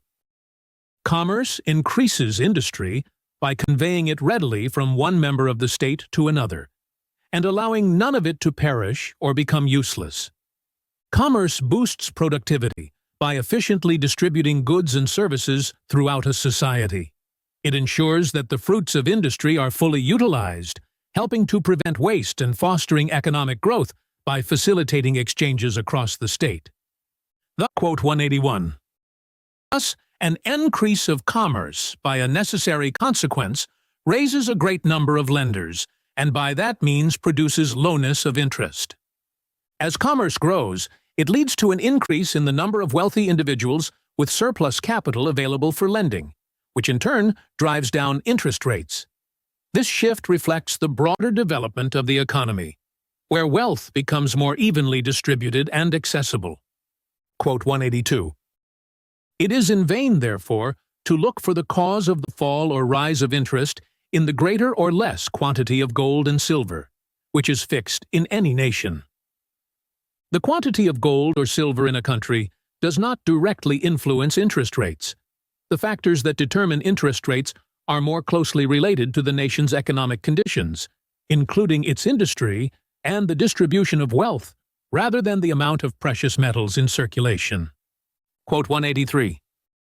It is very usual, in nations ignorant of the nature of commerce, to prohibit the exportation of commodities, and to preserve among themselves whatever they think valuable and useful.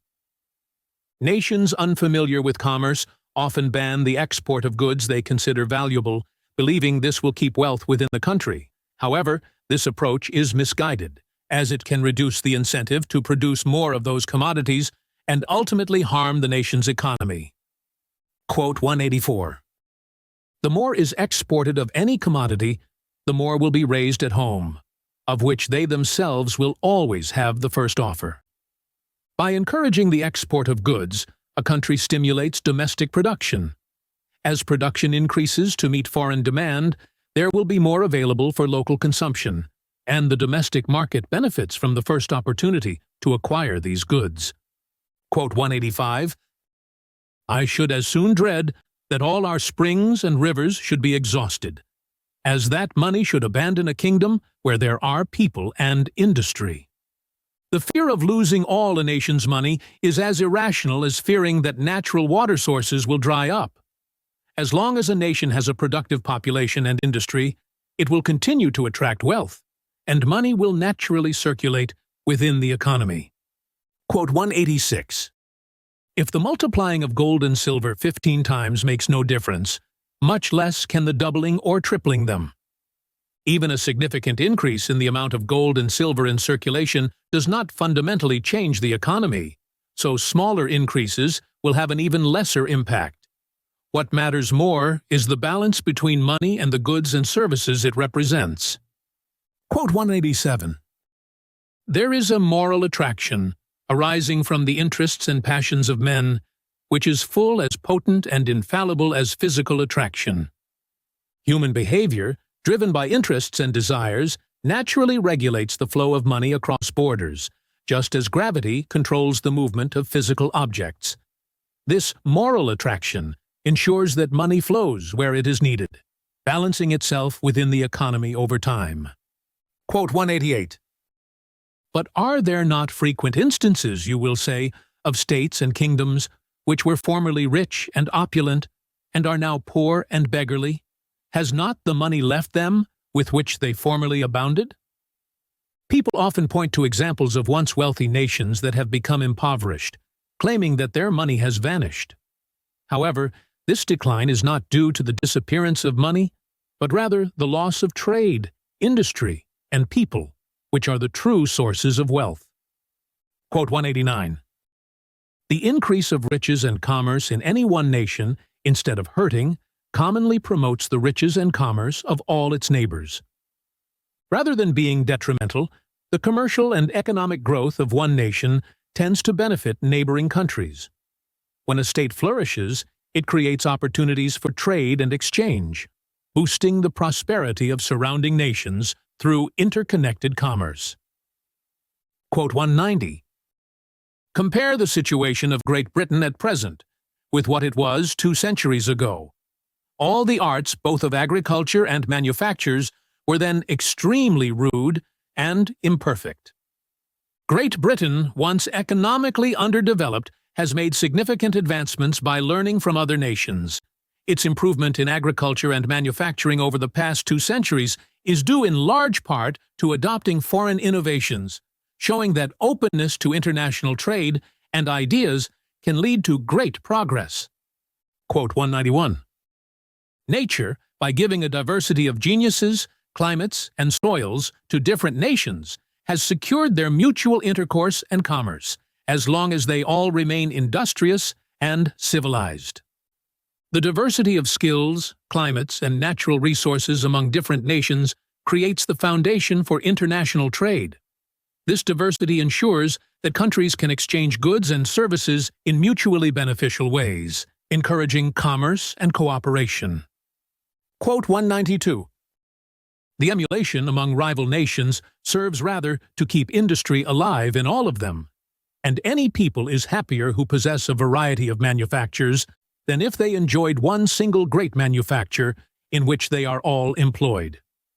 Competition between nations fosters innovation and maintains economic vitality. A country that has diverse industries is better positioned to adapt to changes and avoid over-reliance on a single commodity or industry, making it more resilient and prosperous. Quote 193. Were our narrow and malignant politics to meet with success, we should reduce all our neighboring nations to the same state of sloth and ignorance that prevails in Morocco and the coast of Barbary.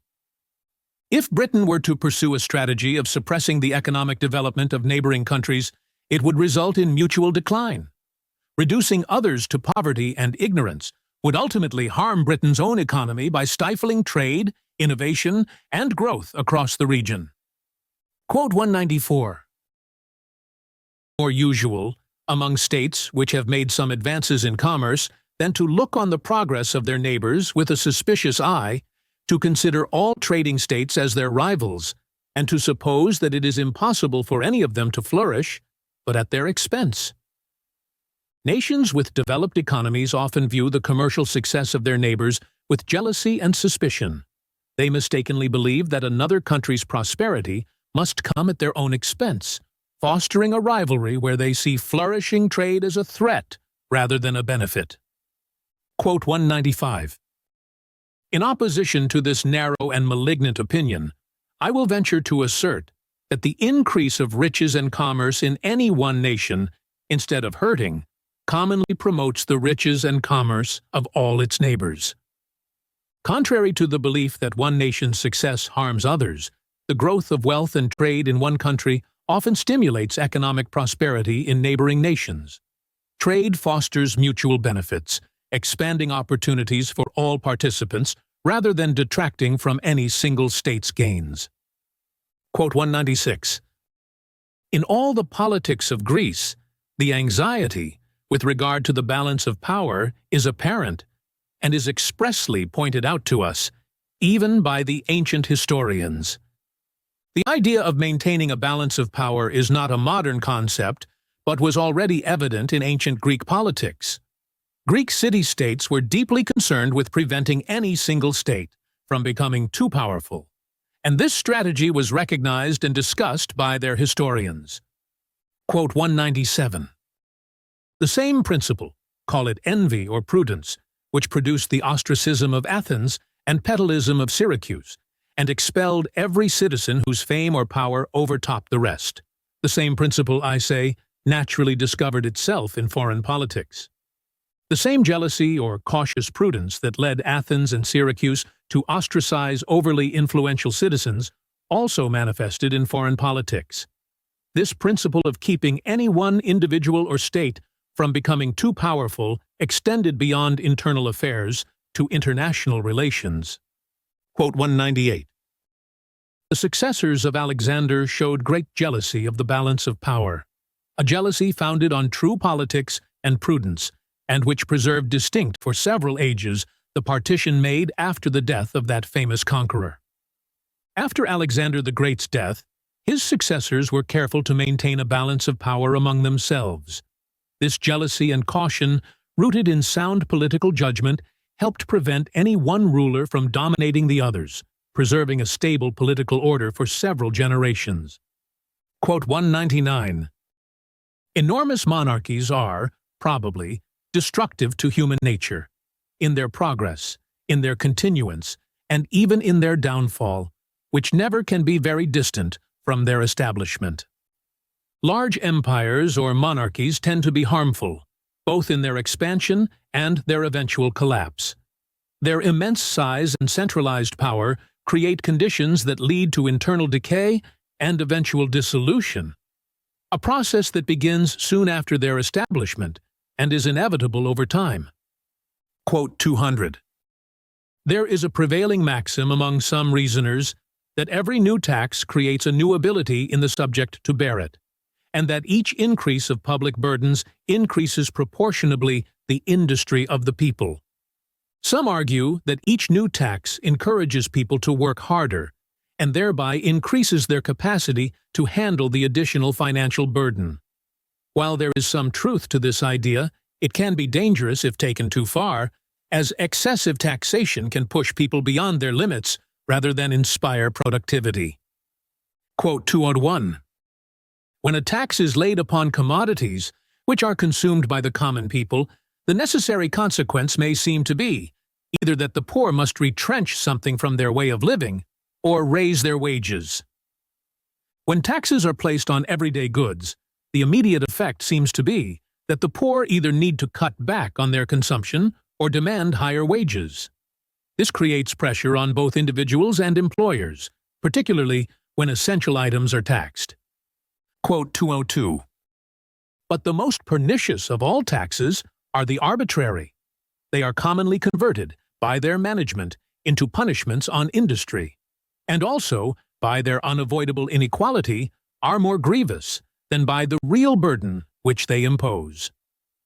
Arbitrary taxes are the worst kind because they are often unfairly applied and turn into penalties for hard work.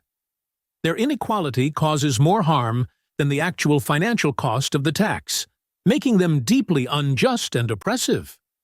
Quote 203.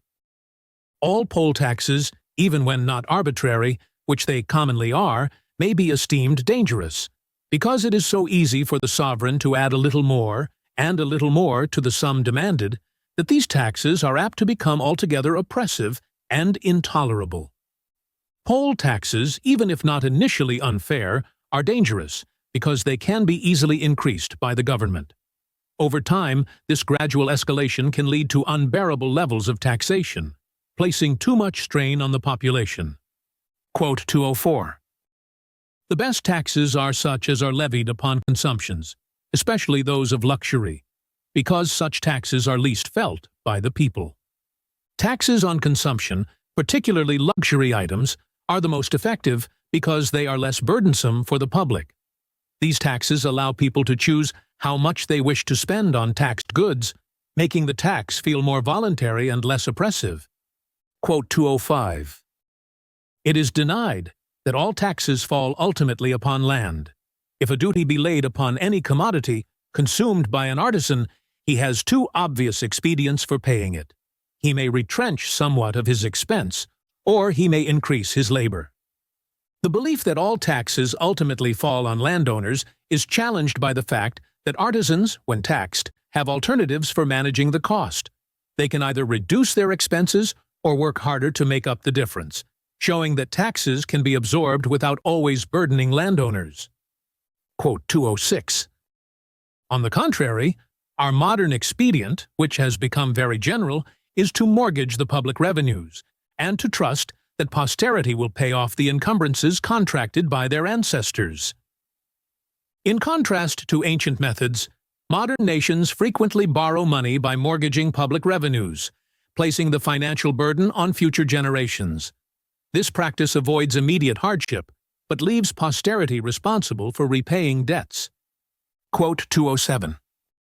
If the abuses of treasures be dangerous, either by engaging the state in rash enterprises or making it neglect military discipline in confidence of its riches, the abuses of mortgaging are more certain and inevitable: poverty, impotence, and subjection to foreign powers.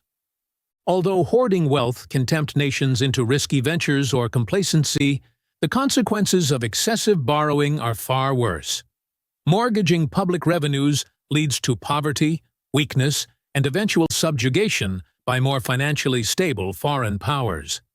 Quote 208. It would scarcely be more imprudent to give a prodigal son a credit in every banker's shop in London than to empower a statesman to draw bills in this manner upon posterity. Allowing a government to money without oversight is akin to giving a reckless spender unlimited access to credit. Such practices are unsustainable and lead to long-term financial instability, as future generations will be burdened by the accumulated debts. Quote 209.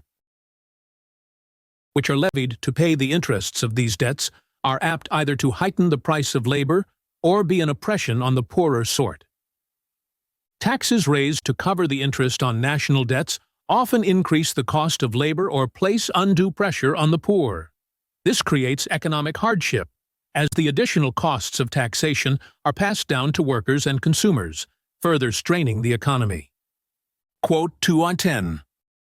It must indeed be one of these two events. Either the nation must destroy public credit, or public credit will destroy the nation. If the current system of borrowing continues unchecked, one of two outcomes is inevitable. Either the nation will be forced to abandon its reliance on public credit, or the debt burden will become so overwhelming that it leads to the nation's downfall. The situation is unsustainable in the long run. Quote 211.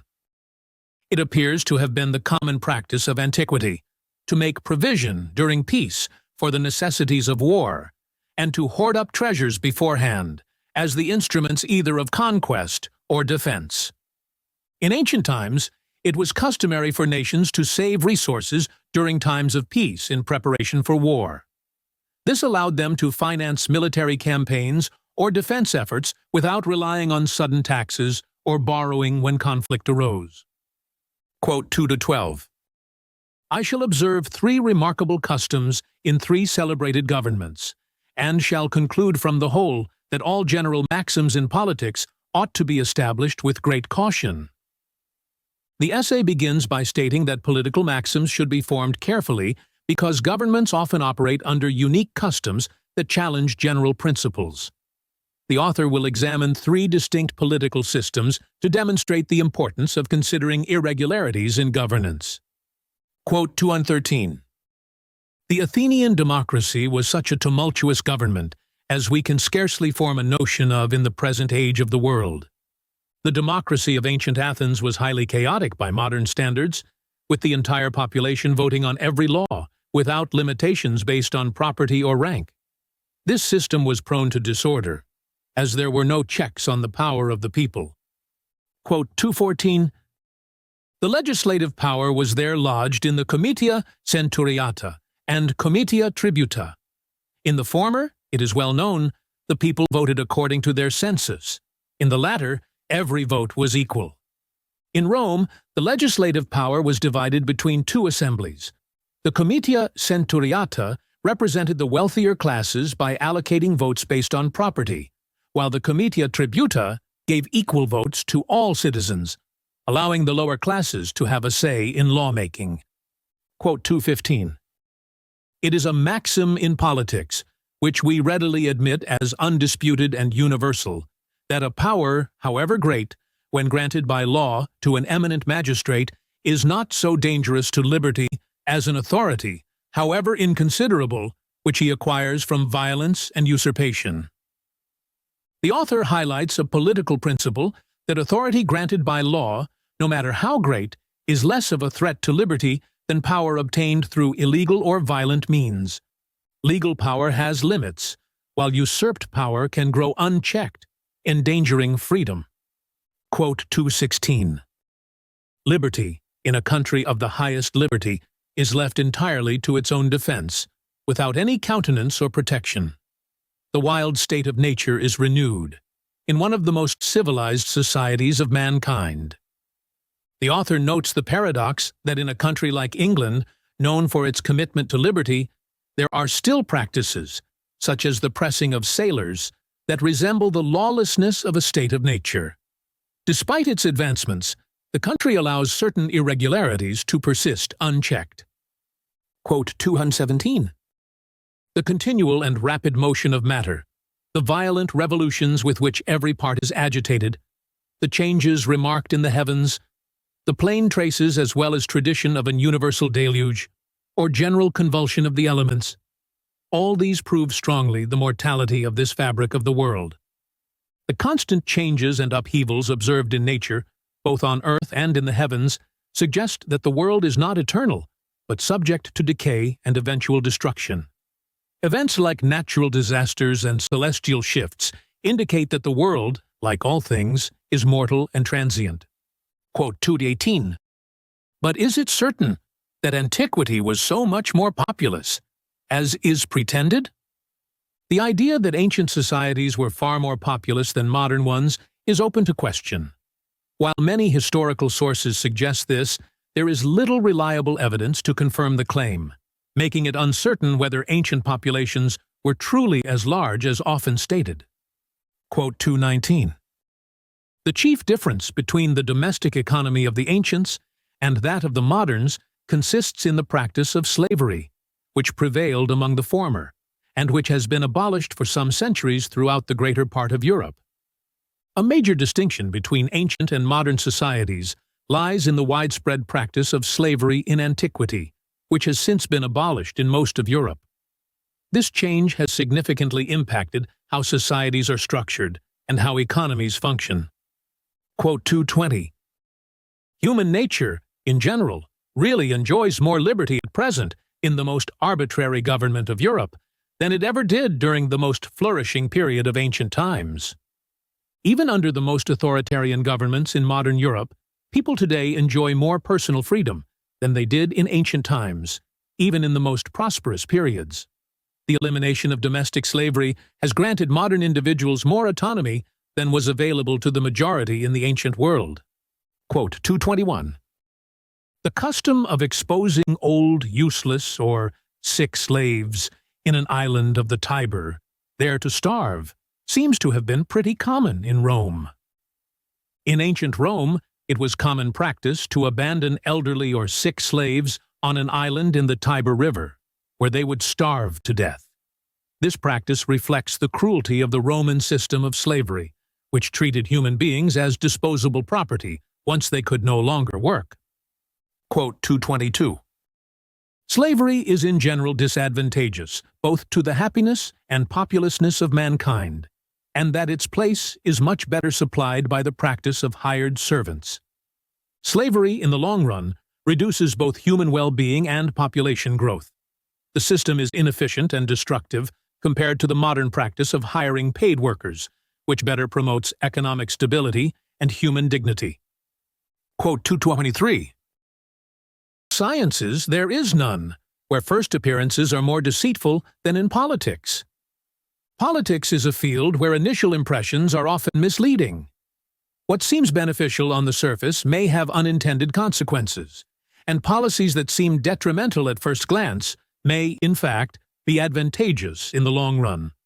Quote 224. China, the only country where this practice of exposing children prevails at present, is the most populous country we know of, and every man is married before he is 20. Despite the practice of abandoning children, China remains the most populous country. Early marriage is common, suggesting that the ease of discarding children may have encouraged population growth by removing the burden of raising unwanted offspring. Quote 225. It is computed that every 9th child born at Paris is sent to the hospital, though it seems certain, according to the common course of human affairs, that it is not a 100th child whose parents are altogether incapacitated to rear and educate him. In Paris, 1 in 9 children is abandoned at a foundling hospital despite the fact that only a small fraction of parents are truly unable to care for their offspring. This suggests that the system is being abused and encourages parents to abandon their responsibilities rather than seek help. Quote 226. Enormous cities are, besides, destructive to society, beget vice and disorder of all kinds, starve the remoter provinces, and even starve themselves, by the prices to which they raise all provisions. Large cities are often detrimental to society, breeding vice and disorder. They drive up the cost of goods and resources, starving both rural areas and the cities themselves, making them unsustainable in the long term. Quote 227. In those days, there was no medium between a severe, jealous aristocracy, ruling over discontented subjects, and a turbulent, factious, tyrannical democracy. In ancient times, governments often swung between two extremes: a harsh, controlling aristocracy that ruled over an unhappy population, or a chaotic, tyrannical democracy that was prone to factionalism and unrest. There was no middle ground of stable governance. Quote 228. The barbarity of the ancient tyrants, together with the extreme love of liberty, which animated those ages, must have banished every merchant and manufacturer, and have quite depopulated the state, had it subsisted upon industry and commerce. The cruelty of ancient tyrants and the strong desire for liberty among the people would have driven away anyone involved in trade or industry, ultimately depopulating the state. A society reliant on commerce could not have survived under such oppressive and violent rulers. Quote 229. Have we reason to think that the police of ancient states was anywise comparable to that of modern, or that men had then equal security, either at home or in their journeys by land or water? There is little reason to believe that ancient governments provided the same level of security and law enforcement that modern states do. In both domestic and travel situations, people in ancient times were more vulnerable to crime and instability compared to today. Quote 230. The equality of property among the ancients, liberty, and the small divisions of their states were indeed circumstances favorable to the propagation of mankind. The relatively equal distribution of wealth, the presence of political liberty, and the small size of ancient states created favorable conditions for population growth. These factors encouraged stable, productive societies where families could thrive and multiply. Quote 231. Their wars were more bloody and destructive, their governments more factious and unsettled, commerce and manufactures more feeble and languishing, and the general police more loose and irregular. While ancient societies had some advantages, they were also plagued by destructive wars, unstable governments, weak economies, and poor law enforcement. These disadvantages offset any population gains made from favorable conditions like property equality and liberty. Quote 232. The facts delivered by ancient authors are either so uncertain or so imperfect as to afford us nothing positive in this matter. The historical records provided by ancient authors are often unreliable or incomplete, making it difficult to draw definitive conclusions about population sizes and other significant metrics of their societies. These uncertainties prevent accurate comparisons with modern times. Quote 233. The natural way, surely, of encouraging husbandry is, first, to excite other kinds of industry, and thereby afford the laborer a ready market for his commodities, and a return of such goods as may contribute to his pleasure and enjoyment. The best way to stimulate agriculture is by promoting other industries, which will create a market for farmers to sell their goods. As a result, farmers will not only have a demand for their products, but also access to items that improve their standard of living. Quote 234. All our later improvements and refinements, have they done nothing towards the easy subsistence of men, and consequently towards their propagation and increase? Modern advancements in technology, trade, and transportation have made life easier and more sustainable. These improvements have contributed to the growth of populations by making subsistence more efficient and accessible. Quote 235. There is a passage in Herodian which is a little surprising. He says positively that the palace of the emperor was as large as all the rest of the city. Herodian's claim that the emperor's palace was as large as the entire city is difficult to believe and seems exaggerated. Such statements reflect the tendency of ancient writers to overstate the grandeur of their subjects, especially in matters of architecture and wealth. Quote 236. Lands uncultivated and put to no manner of use. This is not heard of in any part of Christendom, except in some remote parts of Hungary, as I have been informed. The idea of uncultivated lands being left idle was uncommon in most of Christendom, except in more remote areas like Hungary. This reflects the widespread emphasis on land use and agriculture as vital to economic and societal stability in Europe. Quote 237. Pliny tells us that Seleucia, the seat of the Greek Empire in the east, was reported to contain 600,000 people. Carthage is said by Strabo to have contained $700,000. According to Pliny and Strabo, ancient cities like Seleucia and Carthage had populations in the hundreds of thousands. These numbers, while impressive, challenge the belief that modern cities are significantly larger than those of the past. Quote 238.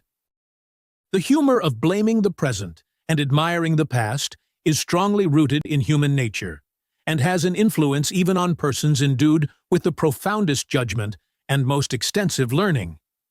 People tend to idealize the past and criticize the present, a bias that affects even the most intelligent and learned individuals. This tendency can distort historical perspectives, leading to the belief that earlier times were better or more prosperous than they truly were. Quote 239.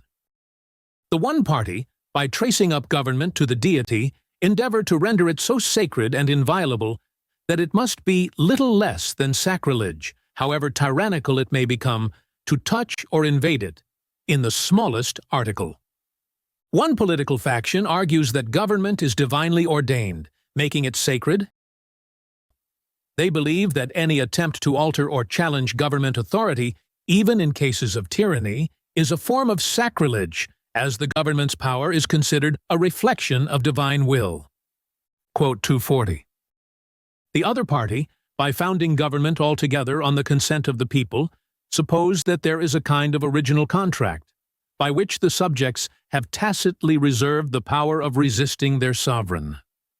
The opposing faction bases the legitimacy of government on the consent of the governed. They propose that an implicit original contract exists, allowing subjects to resist or overthrow their sovereign if they feel oppressed, or that the government fails to uphold its part of the agreement. Quote 241. That the deity is the ultimate author of all government will never be denied by any who admit a general providence and allow that all events in the universe are conducted by an uniform plan and directed to wise purposes. According to those who believe in divine providence, all governments, regardless of their form, are ultimately created by God. Every event, including the establishment of political systems, is part of a grand, divinely orchestrated plan aimed at fulfilling wise and beneficial purposes. Quote 242. The people, if we trace government to its first origin in the woods and desarts, are the source of all power and jurisdiction, and voluntarily, for the sake of peace and order, abandoned their native liberty. In the earliest societies, people came together to form governments by mutual consent. They willingly surrendered their natural freedom in exchange for the peace and order that organized governance provided, making the people the original source of all political power. Quote 243. But would these reasoners look abroad into the world, they would meet with nothing that, in the least, corresponds to their ideas, or can warrant so refined and philosophical a system. Those who argue that governments are based entirely on the consent of the governed would find little evidence to support this claim if they examined real-world political systems. In practice, most governments are established and maintained through power dynamics rather than philosophical principles. Quote 244. Almost all the governments which exist at present, or of which there remains any record in story, have been founded originally either on usurpation or conquest, or both, without any pretense of a fair consent. Historically, most governments were established through force, either by usurpation or conquest, rather than by the consent of the people. Few, if any, governments were created through voluntary agreement, challenging the idea that consent is the foundation of legitimate authority. Quote 245. A company of men who should leave their native country in order to people some uninhabited region might dream of recovering their native freedom, but they would soon find that their prince still laid claim to them and called them his subjects, even in their new settlement. Even if a group of people were to leave their homeland to start anew in an uninhabited area, their original ruler would likely still claim authority over them. This reflects the deeply ingrained idea of allegiance to one's ruler, which extends even to distant territories. Quote 246. But as human society is in perpetual flux, one man every hour going out of the world, another coming into it, it is necessary, in order to preserve stability in government, that the new brood should conform themselves to the established constitution. Since society is constantly changing as new people are born and others die, it is essential for societal stability that each new generation adheres to the existing political system. Without this continuity, government and order would be constantly disrupted. Quote 247. Violent innovations no individual is entitled to make. They are even dangerous to be attempted by the legislature. More ill than good is ever to be expected from them. Individuals do not have the right to make drastic changes to government, and even when legislators attempt such changes, they are often harmful. Sudden political innovations usually lead to more negative consequences than positive ones. Quote 248. Can it be asserted that the people, who in their hearts abhor his treason, have tacitly consented to his authority, merely because, from necessity, they live under his dominion? If an illegitimate ruler, such as a usurper, manages to hold power for years, it cannot be said that the people have willingly accepted his rule. Their compliance is born out of necessity rather than genuine consent. Quote 249. When we assert that all lawful government arises from the consent of the people, we certainly do them a great deal more honor than they deserve, or even expect and desire from us. Claiming that all legitimate governments are based on the people's consent is overly flattering. In most cases, people do not actively seek to be involved in the establishment of their rulers, but are more often content with the status quo. Quote 250.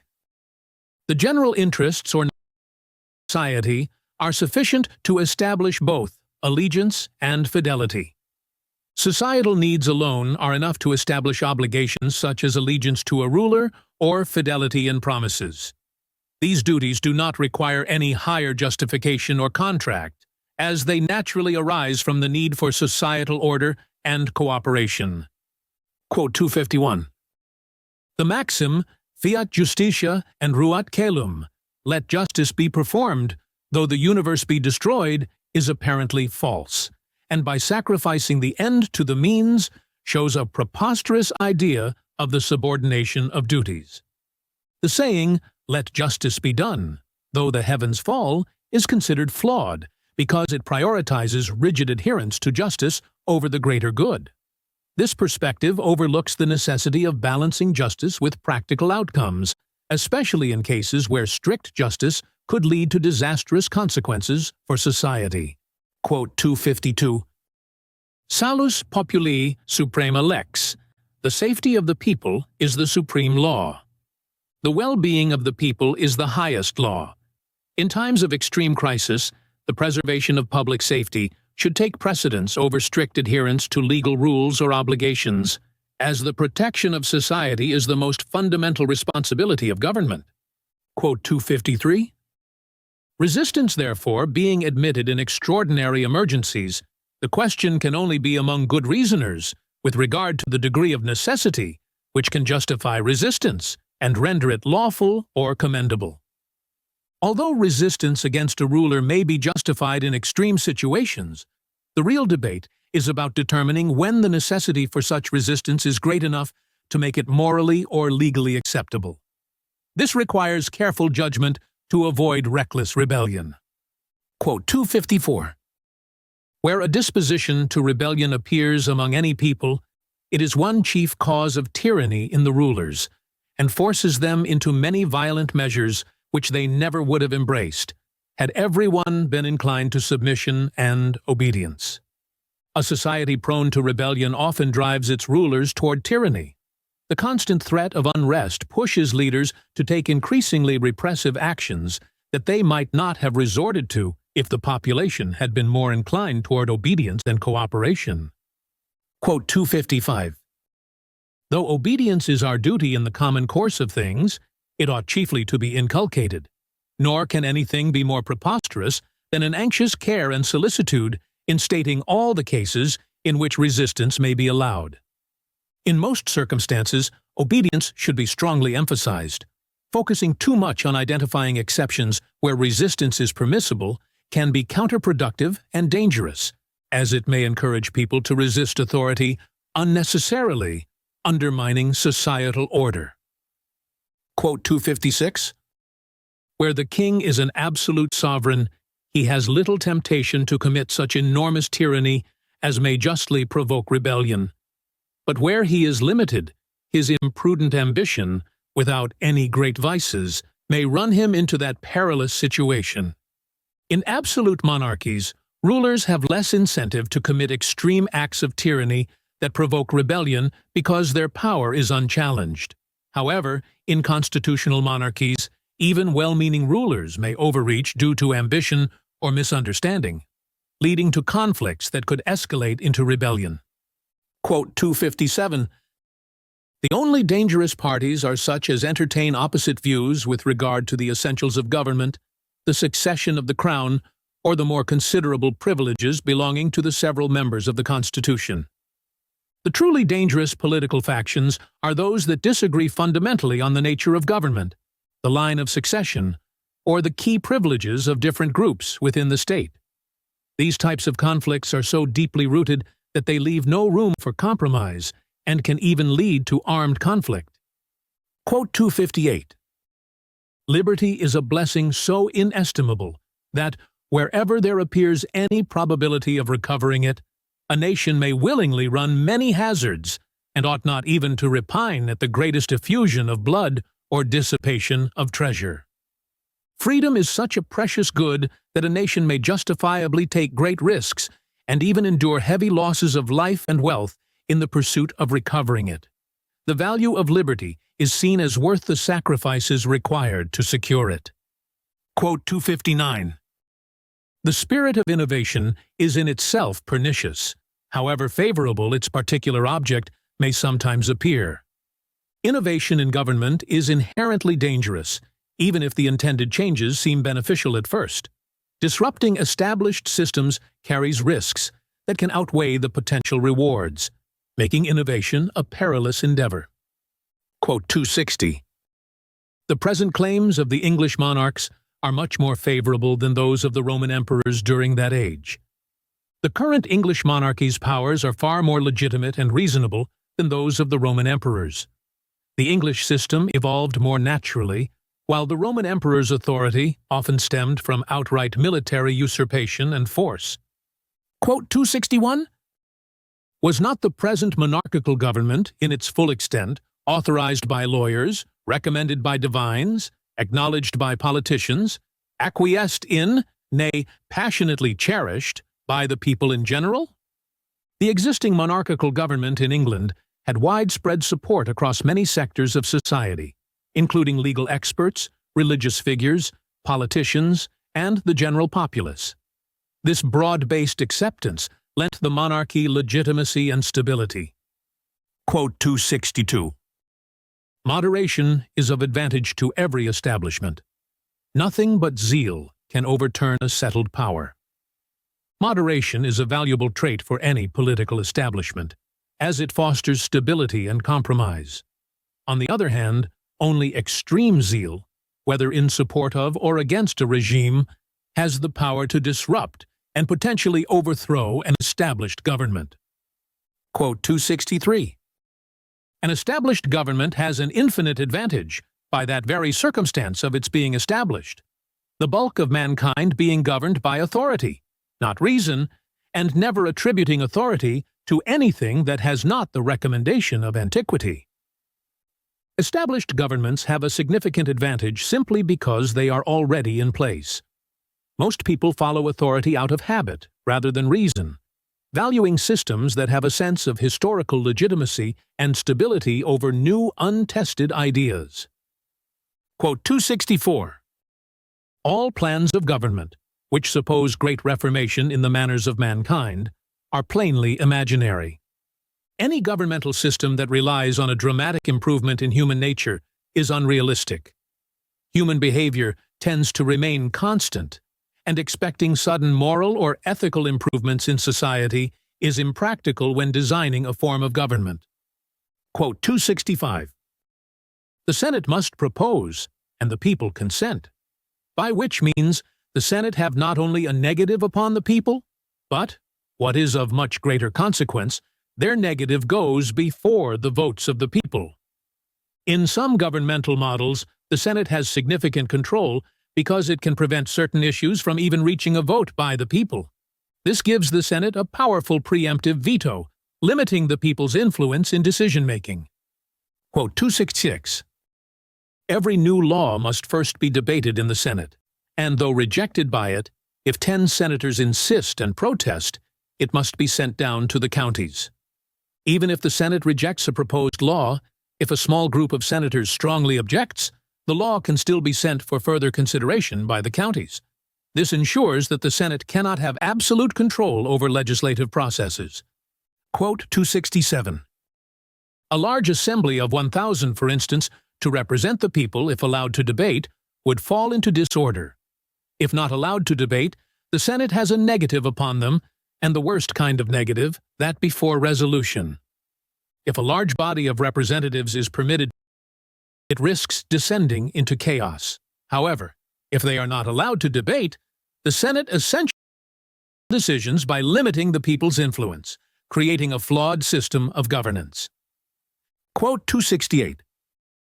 Aristocracies are better adapted for peace and order, and accordingly were most admired by ancient writers, but they are jealous and oppressive. Aristocracies are often more stable and peaceful, which is why ancient thinkers frequently praised them. However, they are also prone to being controlling and oppressive, as the ruling class tends to guard its privileges at the expense of the broader population. Quote 269. The elegant part of mankind, who are not immersed in the animal life, but employ themselves in the operations of the mind, may be divided into the learned and conversable. Human beings who engage in intellectual pursuits rather than purely physical pleasures can be classified into two groups: those who dedicate themselves to deep solitary study, the learned, and those who engage in intellectual conversations with others, the conversable. Quote 270. The separation of the learned from the conversable world seems to have been the great defect of the last age, and must have had a very bad influence both on books and company. In the past, a division between scholars and social thinkers led to negative consequences for both literature and society. The isolation of the learned stunted intellectual progress, while social discourse became shallow without input from scholarly thought. Quote 271. On the other hand, learning has been as great a loser by being shut up in colleges and cells, and secluded from the world and good company. Just as society suffers without the influence of scholars, learning itself deteriorates when confined to academic spaces.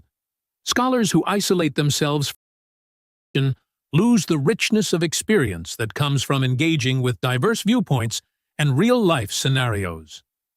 Quote 272. By that means, everything of what we call belles lettres became totally barbarous, being cultivated by men without any taste of life or manners.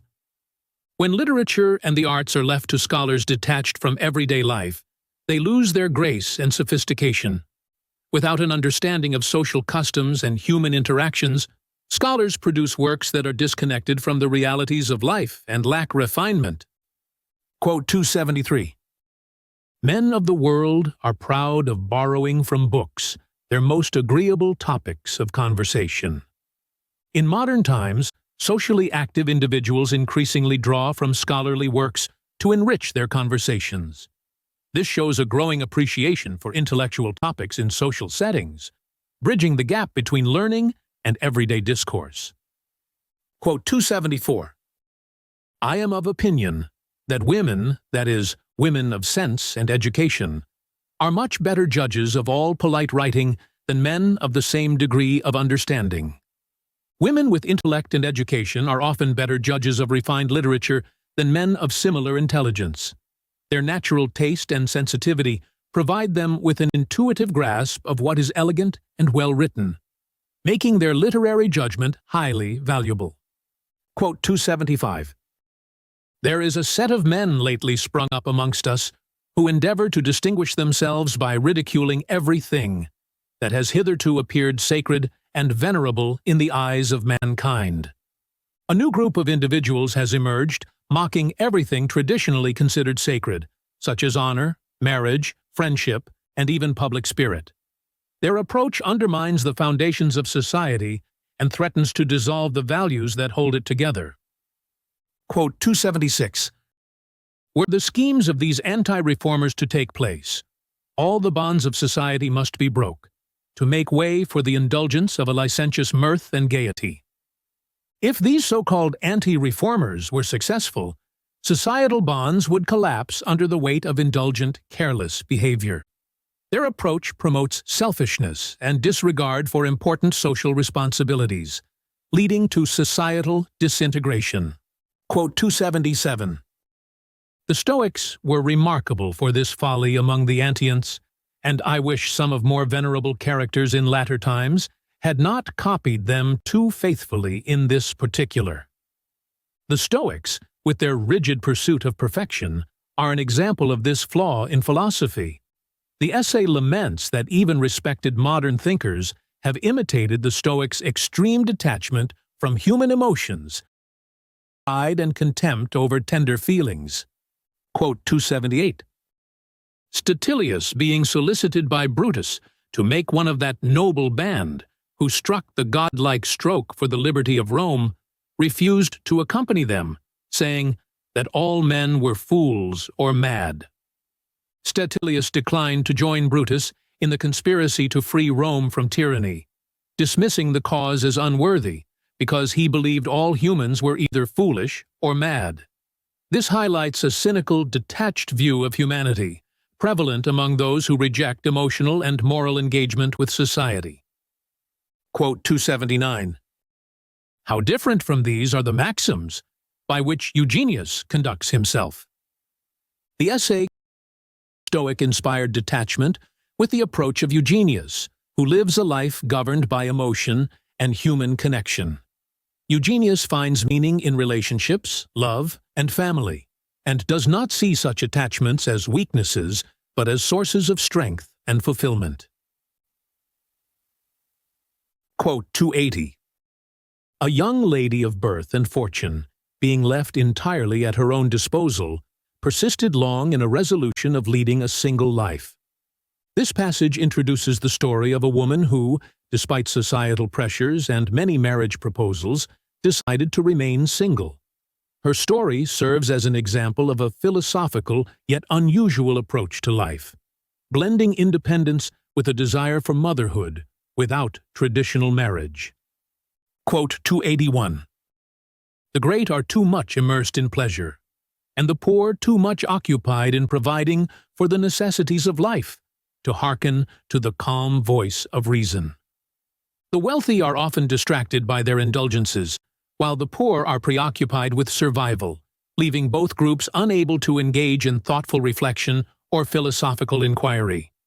It is those in the middle station of life who have the balance to contemplate their situation and consider deeper moral questions. Quote 282.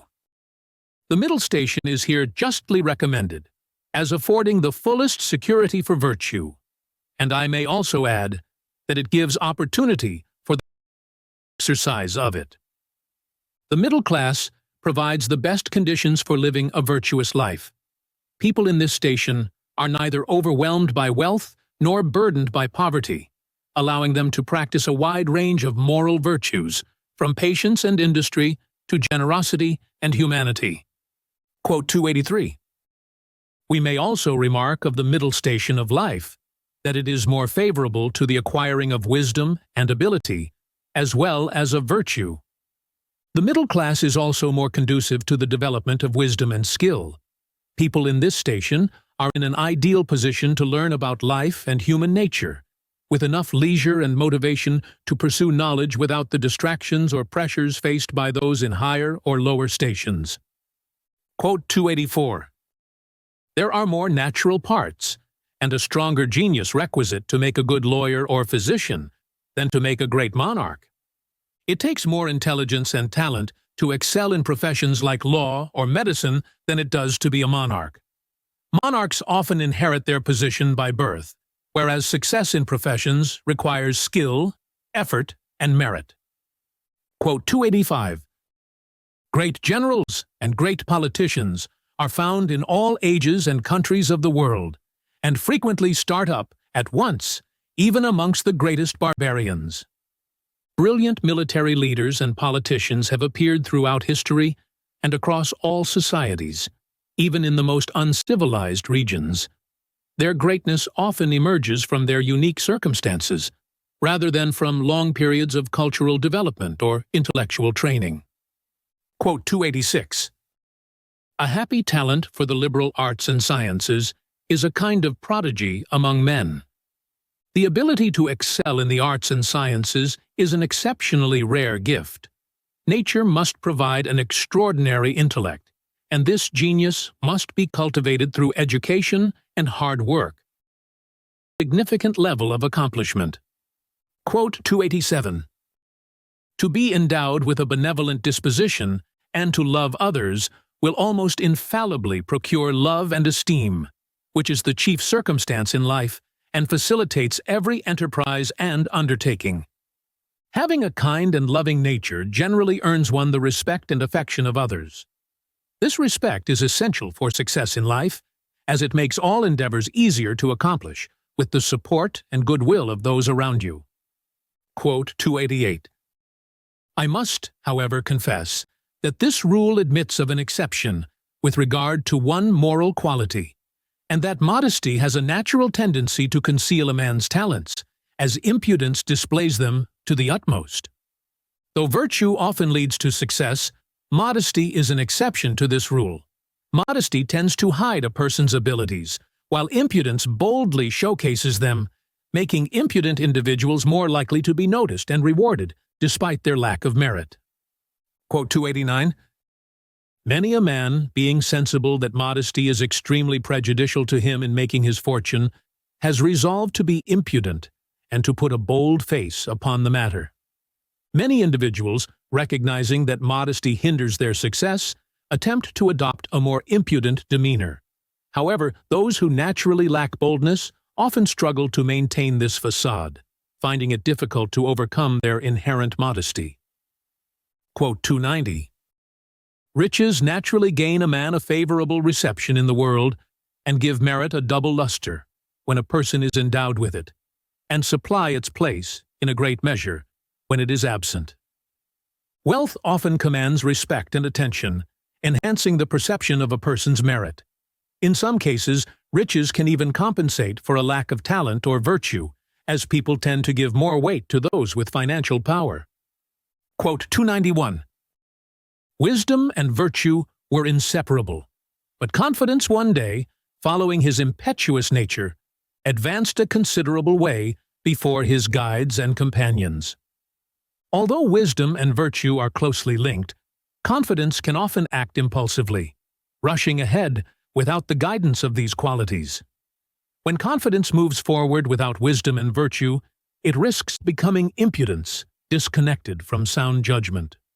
Quote 292. Virtue took compassion of her, and wisdom found from her temper that she would easily improve. So they admitted her into their society.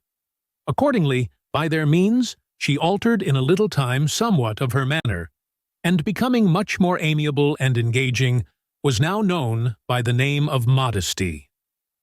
Virtue and wisdom took in diffidence and, through their influence, transformed her into modesty.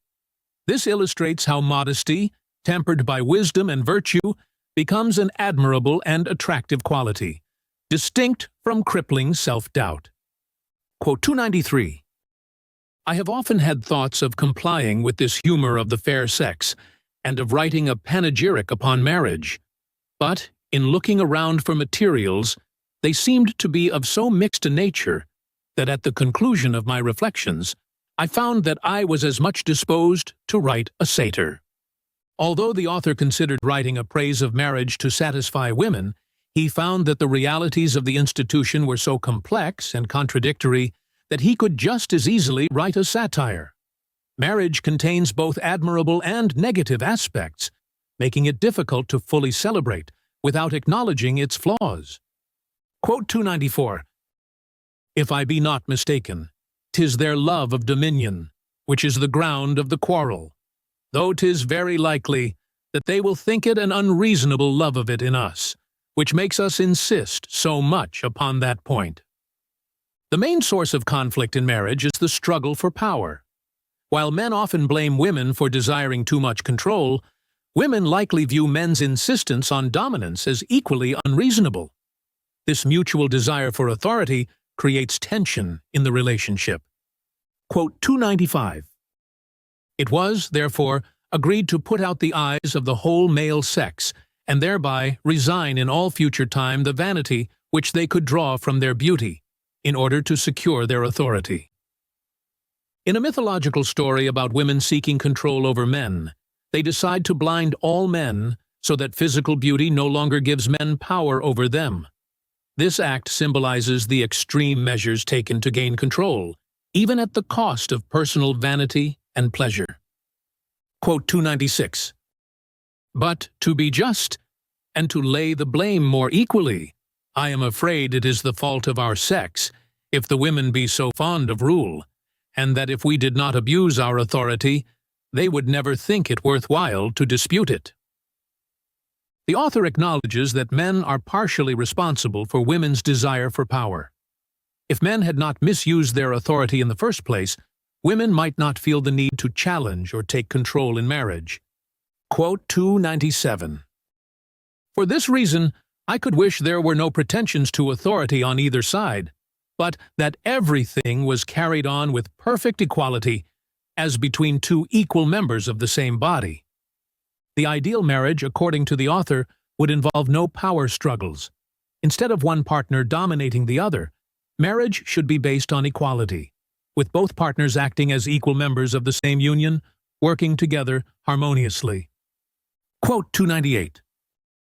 The seam is scarce, perceived that joins the two beings, but both of them combine to form one perfect and happy creature. When marriage is balanced between love and responsibility, the union of two individuals becomes seamless and harmonious. In such marriages, the couple acts as a single entity, achieving happiness by combining their strengths in perfect unity. Quote 299. There is nothing which I would recommend more earnestly to my female readers than the study of history, as an occupation of all others, the best suited both to their sex and education.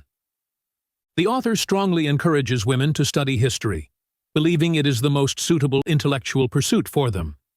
History provides both entertainment and education, offering a more meaningful alternative to the novels and amusements commonly favored by women.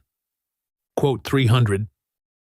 Our sex, as well as theirs, are far from being such perfect creatures as they are apt to imagine, and that love is not the only passion which governs the male world, but is often overcome by avarice, ambition, vanity, and 1,000 other passions. Women can learn from history that men are not the perfect beings they might assume. Men are driven by many passions besides love, including greed, ambition, and vanity. This broader understanding of human motivations could give women a more realistic view of the world. Quote 301. The advantages found in history seem to be of three kinds: as it amuses the fancy, as it improves the understanding, and as it strengthens virtue. The study of history has three main benefits. It entertains the imagination, sharpens the intellect, and strengthens moral values. Through learning about the past, people gain wisdom, insight, and an appreciation for virtue, making history a valuable pursuit. Quote 302. An extensive knowledge of this kind belongs to men of letters, but I must think it an unpardonable ignorance in persons of whatever sex or condition not to be acquainted with the history of their own country, together with the histories of ancient Greece and Rome. While deep historical knowledge is usually associated with scholars, the author believes that everyone should at least know the history of their own country and that of ancient Greece and Rome. Ignorance of such fundamental histories is seen as inexcusable for anyone. Quote 303. A man acquainted with history may, in some respect, be said to have lived from the beginning of the world and to have been making continual additions to his stock of knowledge in every century. A person who studies history gains the wisdom of past generations, allowing them to understand the world as if they had lived through all of human history. This accumulation of knowledge over time enriches their perspective on present-day events and decisions. Quote 304. History keeps in a just medium betwixt these extremes, and places the objects in their true point of view. History occupies a balanced position between emotional involvement and detached reasoning. It allows readers to engage with human events without the distortions of personal interest or cold intellectual abstraction, providing a clear and accurate view of moral and ethical issues. Quote 305. There is only one vice which may be found in life with as strong features and as high a coloring as needs be employed by any satirist or comic poet, and that is avarice. Among all vices, avarice stands out as being so extreme in real life that it needs no exaggeration by satirists or comic writers. Its presence in human behavior is already so vividly evident that it can be portrayed realistically without embellishment. Quote 306. Every day we meet with men of immense fortunes, without heirs, and on the very brink of the grave, who refuse themselves the most common necessaries of life, and go on heaping possessions on possessions under all the real pressures of the severest poverty. Avarice leads individuals with vast wealth, no heirs, and approaching death to continue hoarding money, denying themselves even basic comforts. Their obsession with accumulating wealth becomes so extreme that they live in self-imposed poverty despite their riches. Quote 307. The best excuse that can be made for avarice is that it generally prevails in old men, or in men of cold tempers, where all the other affections are extinct. The only justification for avarice is that it often arises in older individuals, or those with cold temperaments. When other passions have faded, the mind latches onto this irrational desire for wealth, which seems to suit the passive nature of old age. Quote 308. Accordingly, we find no vice so irreclaimable as avarice. And though there scarcely has been a moralist or philosopher, from the beginning of the world to this day, who has not leveled a stroke at it, we hardly find a single instance of any person's being cured of it. Avarice is nearly impossible to reform. Despite countless moralists and philosophers condemning it throughout history, few, if any, people have ever been cured of this vice once it has taken hold. Quote 309. When the temper is warm and full of vigor, it naturally shoots out more ways than one, and produces inferior passions to counterbalance, in some degree, its predominant inclination. In youth, a person's lively temperament often leads them to pursue multiple passions, which act as checks on one another. This natural balance keeps their dominant desires in check, preventing them from being consumed by a single overwhelming inclination. Quote 310. Let him be sent back to the earth, to see the use his heirs are making of his riches. In a humorous fable, the ultimate punishment for a miser is to be sent back to earth, to witness how his heirs waste the fortune he spent his life hoarding. This punishment is designed to highlight the futility and irrationality of avarice, as the miser's wealth ultimately benefits others, not himself. Quote 311. Sir Robert Walpole, Prime Minister of Great Britain, is a man of ability, not a genius, good-natured, not virtuous, constant, not magnanimous, moderate, not equitable. Sir Robert Walpole is portrayed as competent but not brilliant, kind but lacking in deep virtue. He is consistent in his actions but not noble, and while moderate in his approach, he does not always act with fairness. This suggests that Walpole is effective but morally ambiguous in his leadership. 3-12. The private character of the man is better than the public, his virtues more than his vices, his fortune greater than his fame. Walpole's personal character is better than his public reputation, and while he possesses more virtues than vices, His achievements have not earned him the level of respect or fame one might expect. His wealth and influence have exceeded the recognition of his contributions. Quote 3113. With many good qualities, he has incurred the public hatred. With good capacity, he has not escaped ridicule. Despite having several positive attributes, Walpole is disliked by the public. Although he is capable, he has still faced mockery and criticism, indicating a disconnect between his abilities and how he is perceived by others. Quote 314. He would have been esteemed more worthy of his high station had he never possessed it, and is better qualified for the second than for the first place in any government. Walpole may have been more respected if he had not risen to such a high position. His skills and temperament seem better suited to a secondary role in government rather than leading as the Prime Minister. Quote 3-15. His ministry has been more advantageous to his family than to the public, better for this age than for posterity, and more pernicious by bad precedents than by real grievances. Walpole's time in office has primarily benefited his family rather than the nation. His policies have been more favorable to the present generation than to future ones, and the negative impact of his leadership lies more in the dangerous precedents he has set than in any specific harms. Quote 316. As I am a man, I love him. As I am a scholar, I hate him. As I am a Briton, I calmly wish his fall. The author feels conflicted about Walpole. On a personal level, he likes him. As an intellectual, he disapproves of him. And as a patriot, he believes it is best for the country if Walpole is removed from power. This internal conflict reflects the complexity of Walpole's legacy. Quote 317. One considerable advantage that arises from philosophy consists in the sovereign antidote which it affords to superstition and false religion.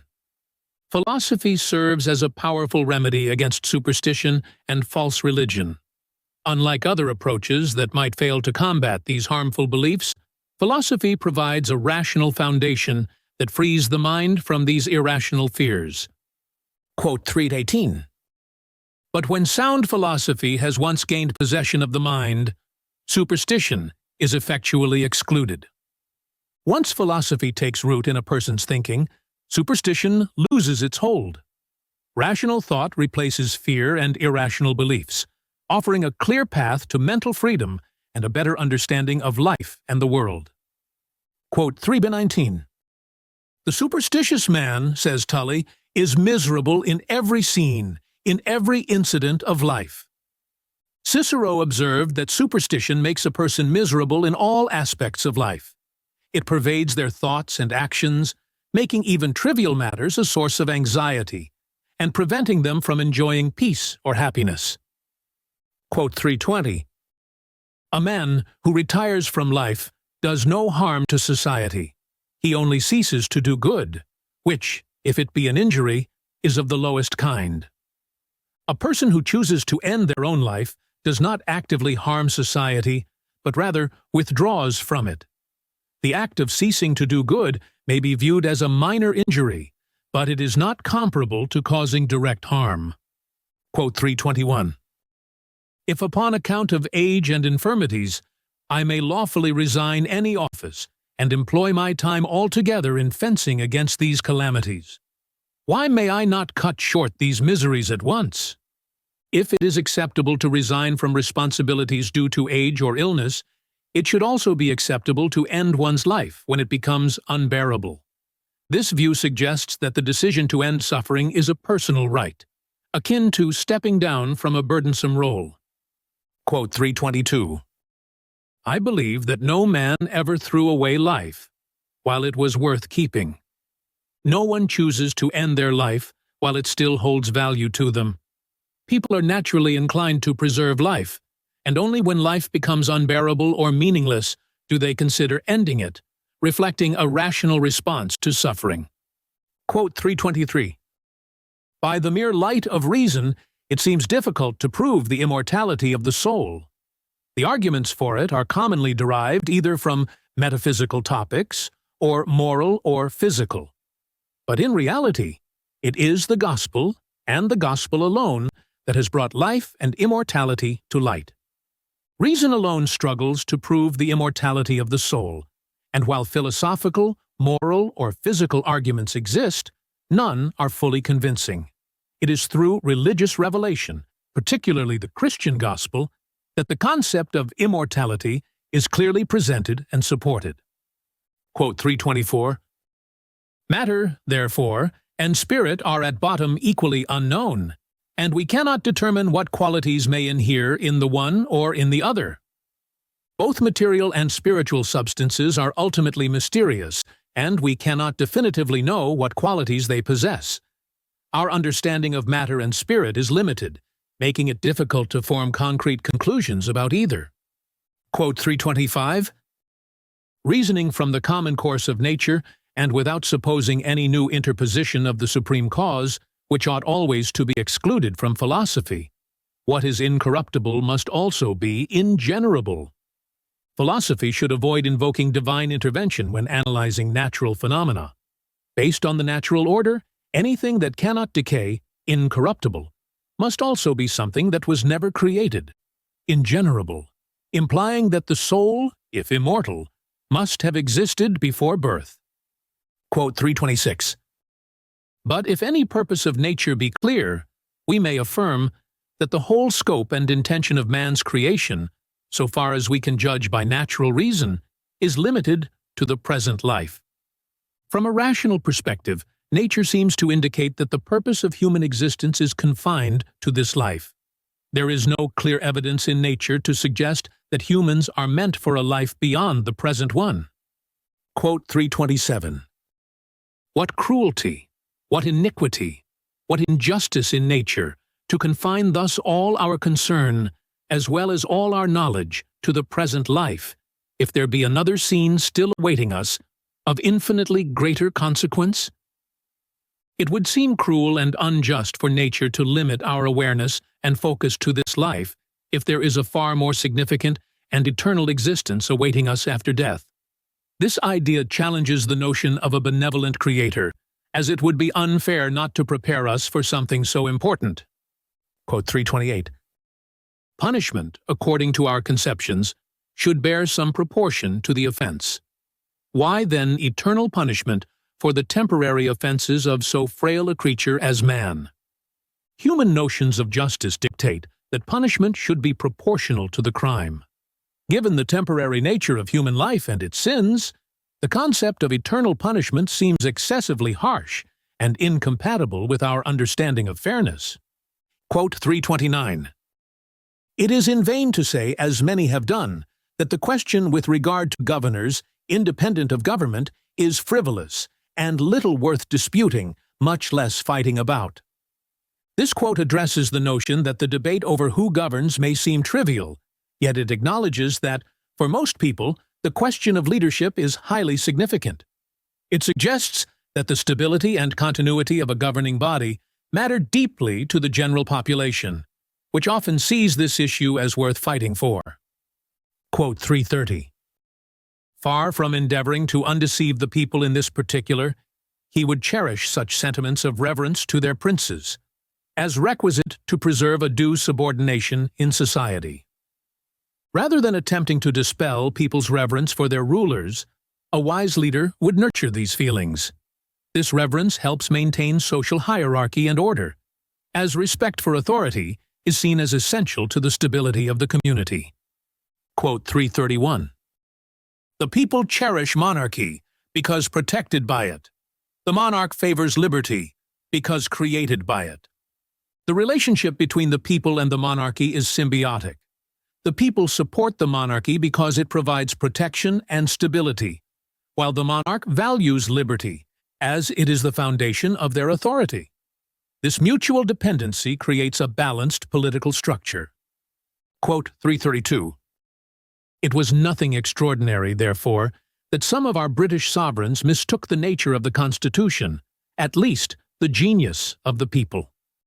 Some British monarchs, especially those with foreign influences, have misunderstood the nature of the British Constitution and the character of the British people. This misinterpretation has occasionally led to conflicts between the Crown and the population, as the monarchs failed to appreciate the nuances of British governance. Quote 333. Consequences, mixed and varied, may be foreseen to flow from every measure, and many consequences, unforeseen, do always, in fact, result from every one. Every political action brings about a range of anticipated and unforeseen consequences. Leaders must recognize that even well-planned decisions can lead to unexpected outcomes, highlighting the complexity and unpredictability of governing. Quote 334. The religious persuasion of the House of Stuart is an inconvenience of a much deeper dye, and would threaten us with much more dismal consequences. The Stuart dynasty's Catholicism posed a significant challenge to the predominantly Protestant British nation. The religious conflict between the monarch's faith and the country's established religion was seen as a greater threat than political or dynastic disputes. Quote 335. "'Tis monstrous to see an established episcopal clergy in declared opposition to the court, and a nonconformist Presbyterian clergy in conjunction with it." This quote highlights the unusual and surprising situation in which the official, established church clergy are in opposition to the government, while the more dissenting nonconformist clergy, who traditionally oppose authority, are aligned with the government. This reversal of roles suggests a deeper political shift and confusion of allegiances within society. Quote 336. "Nothing but that the former espoused monarchical principles too high for the present settlement, which is founded on principles of liberty."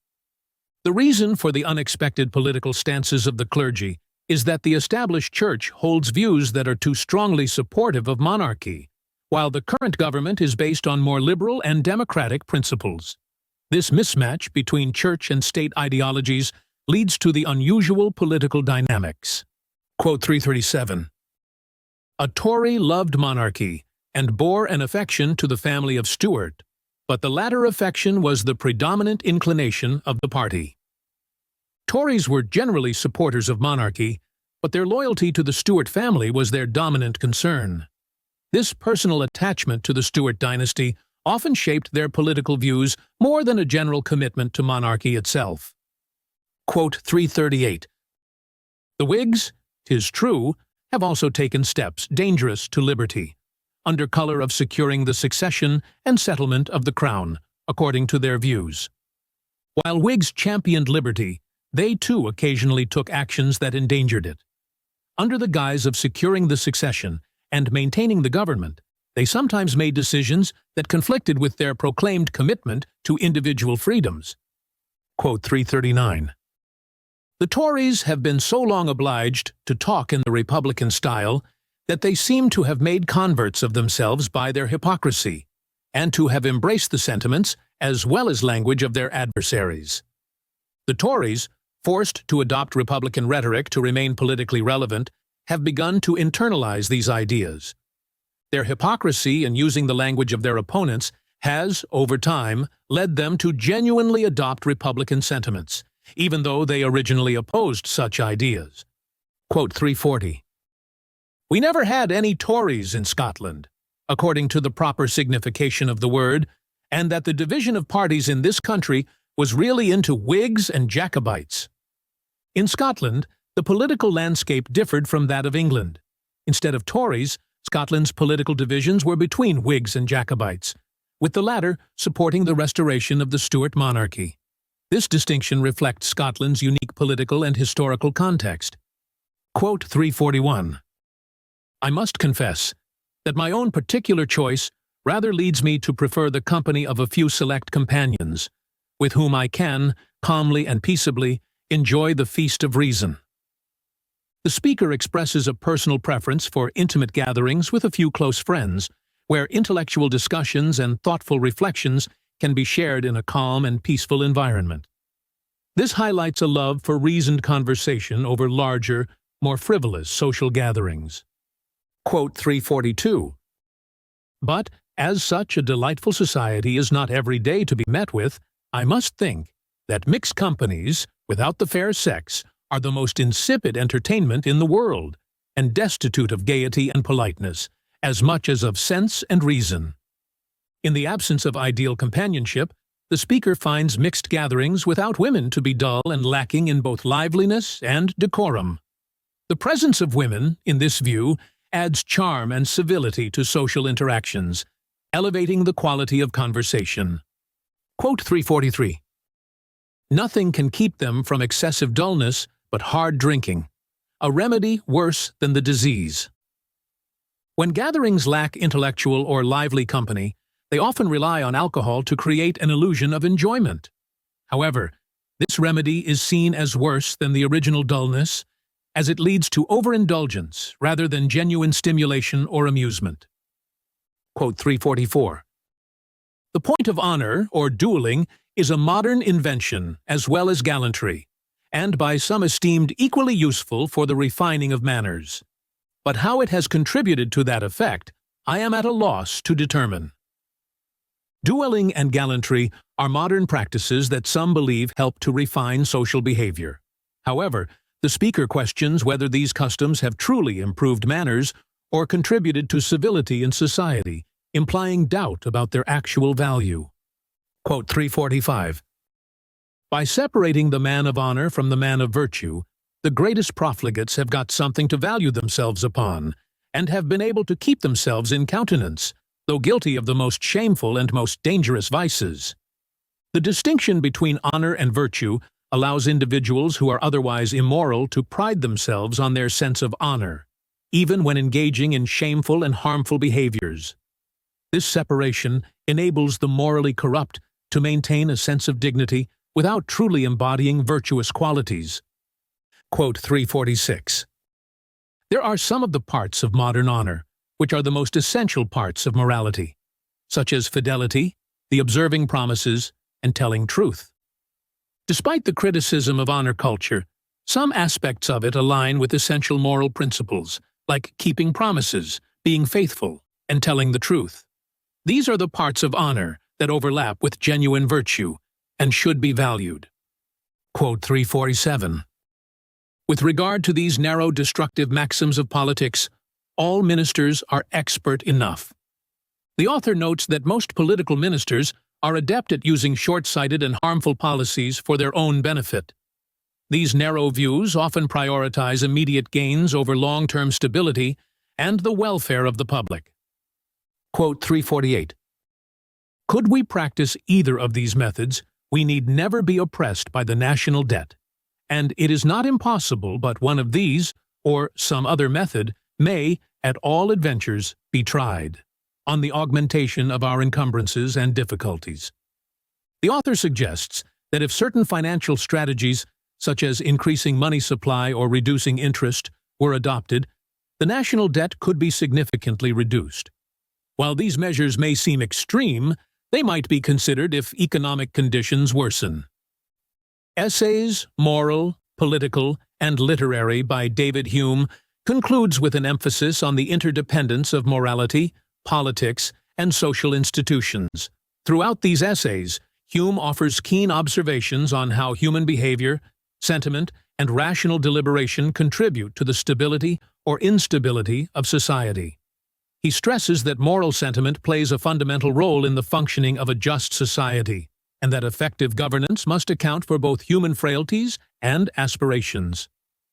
By integrating political theory with insights into human character, Hume crafts a nuanced picture of how societies can flourish when their institutions align with the principles of justice, liberty, and practical wisdom, aiming ultimately to promote the happiness and well-being of their citizens.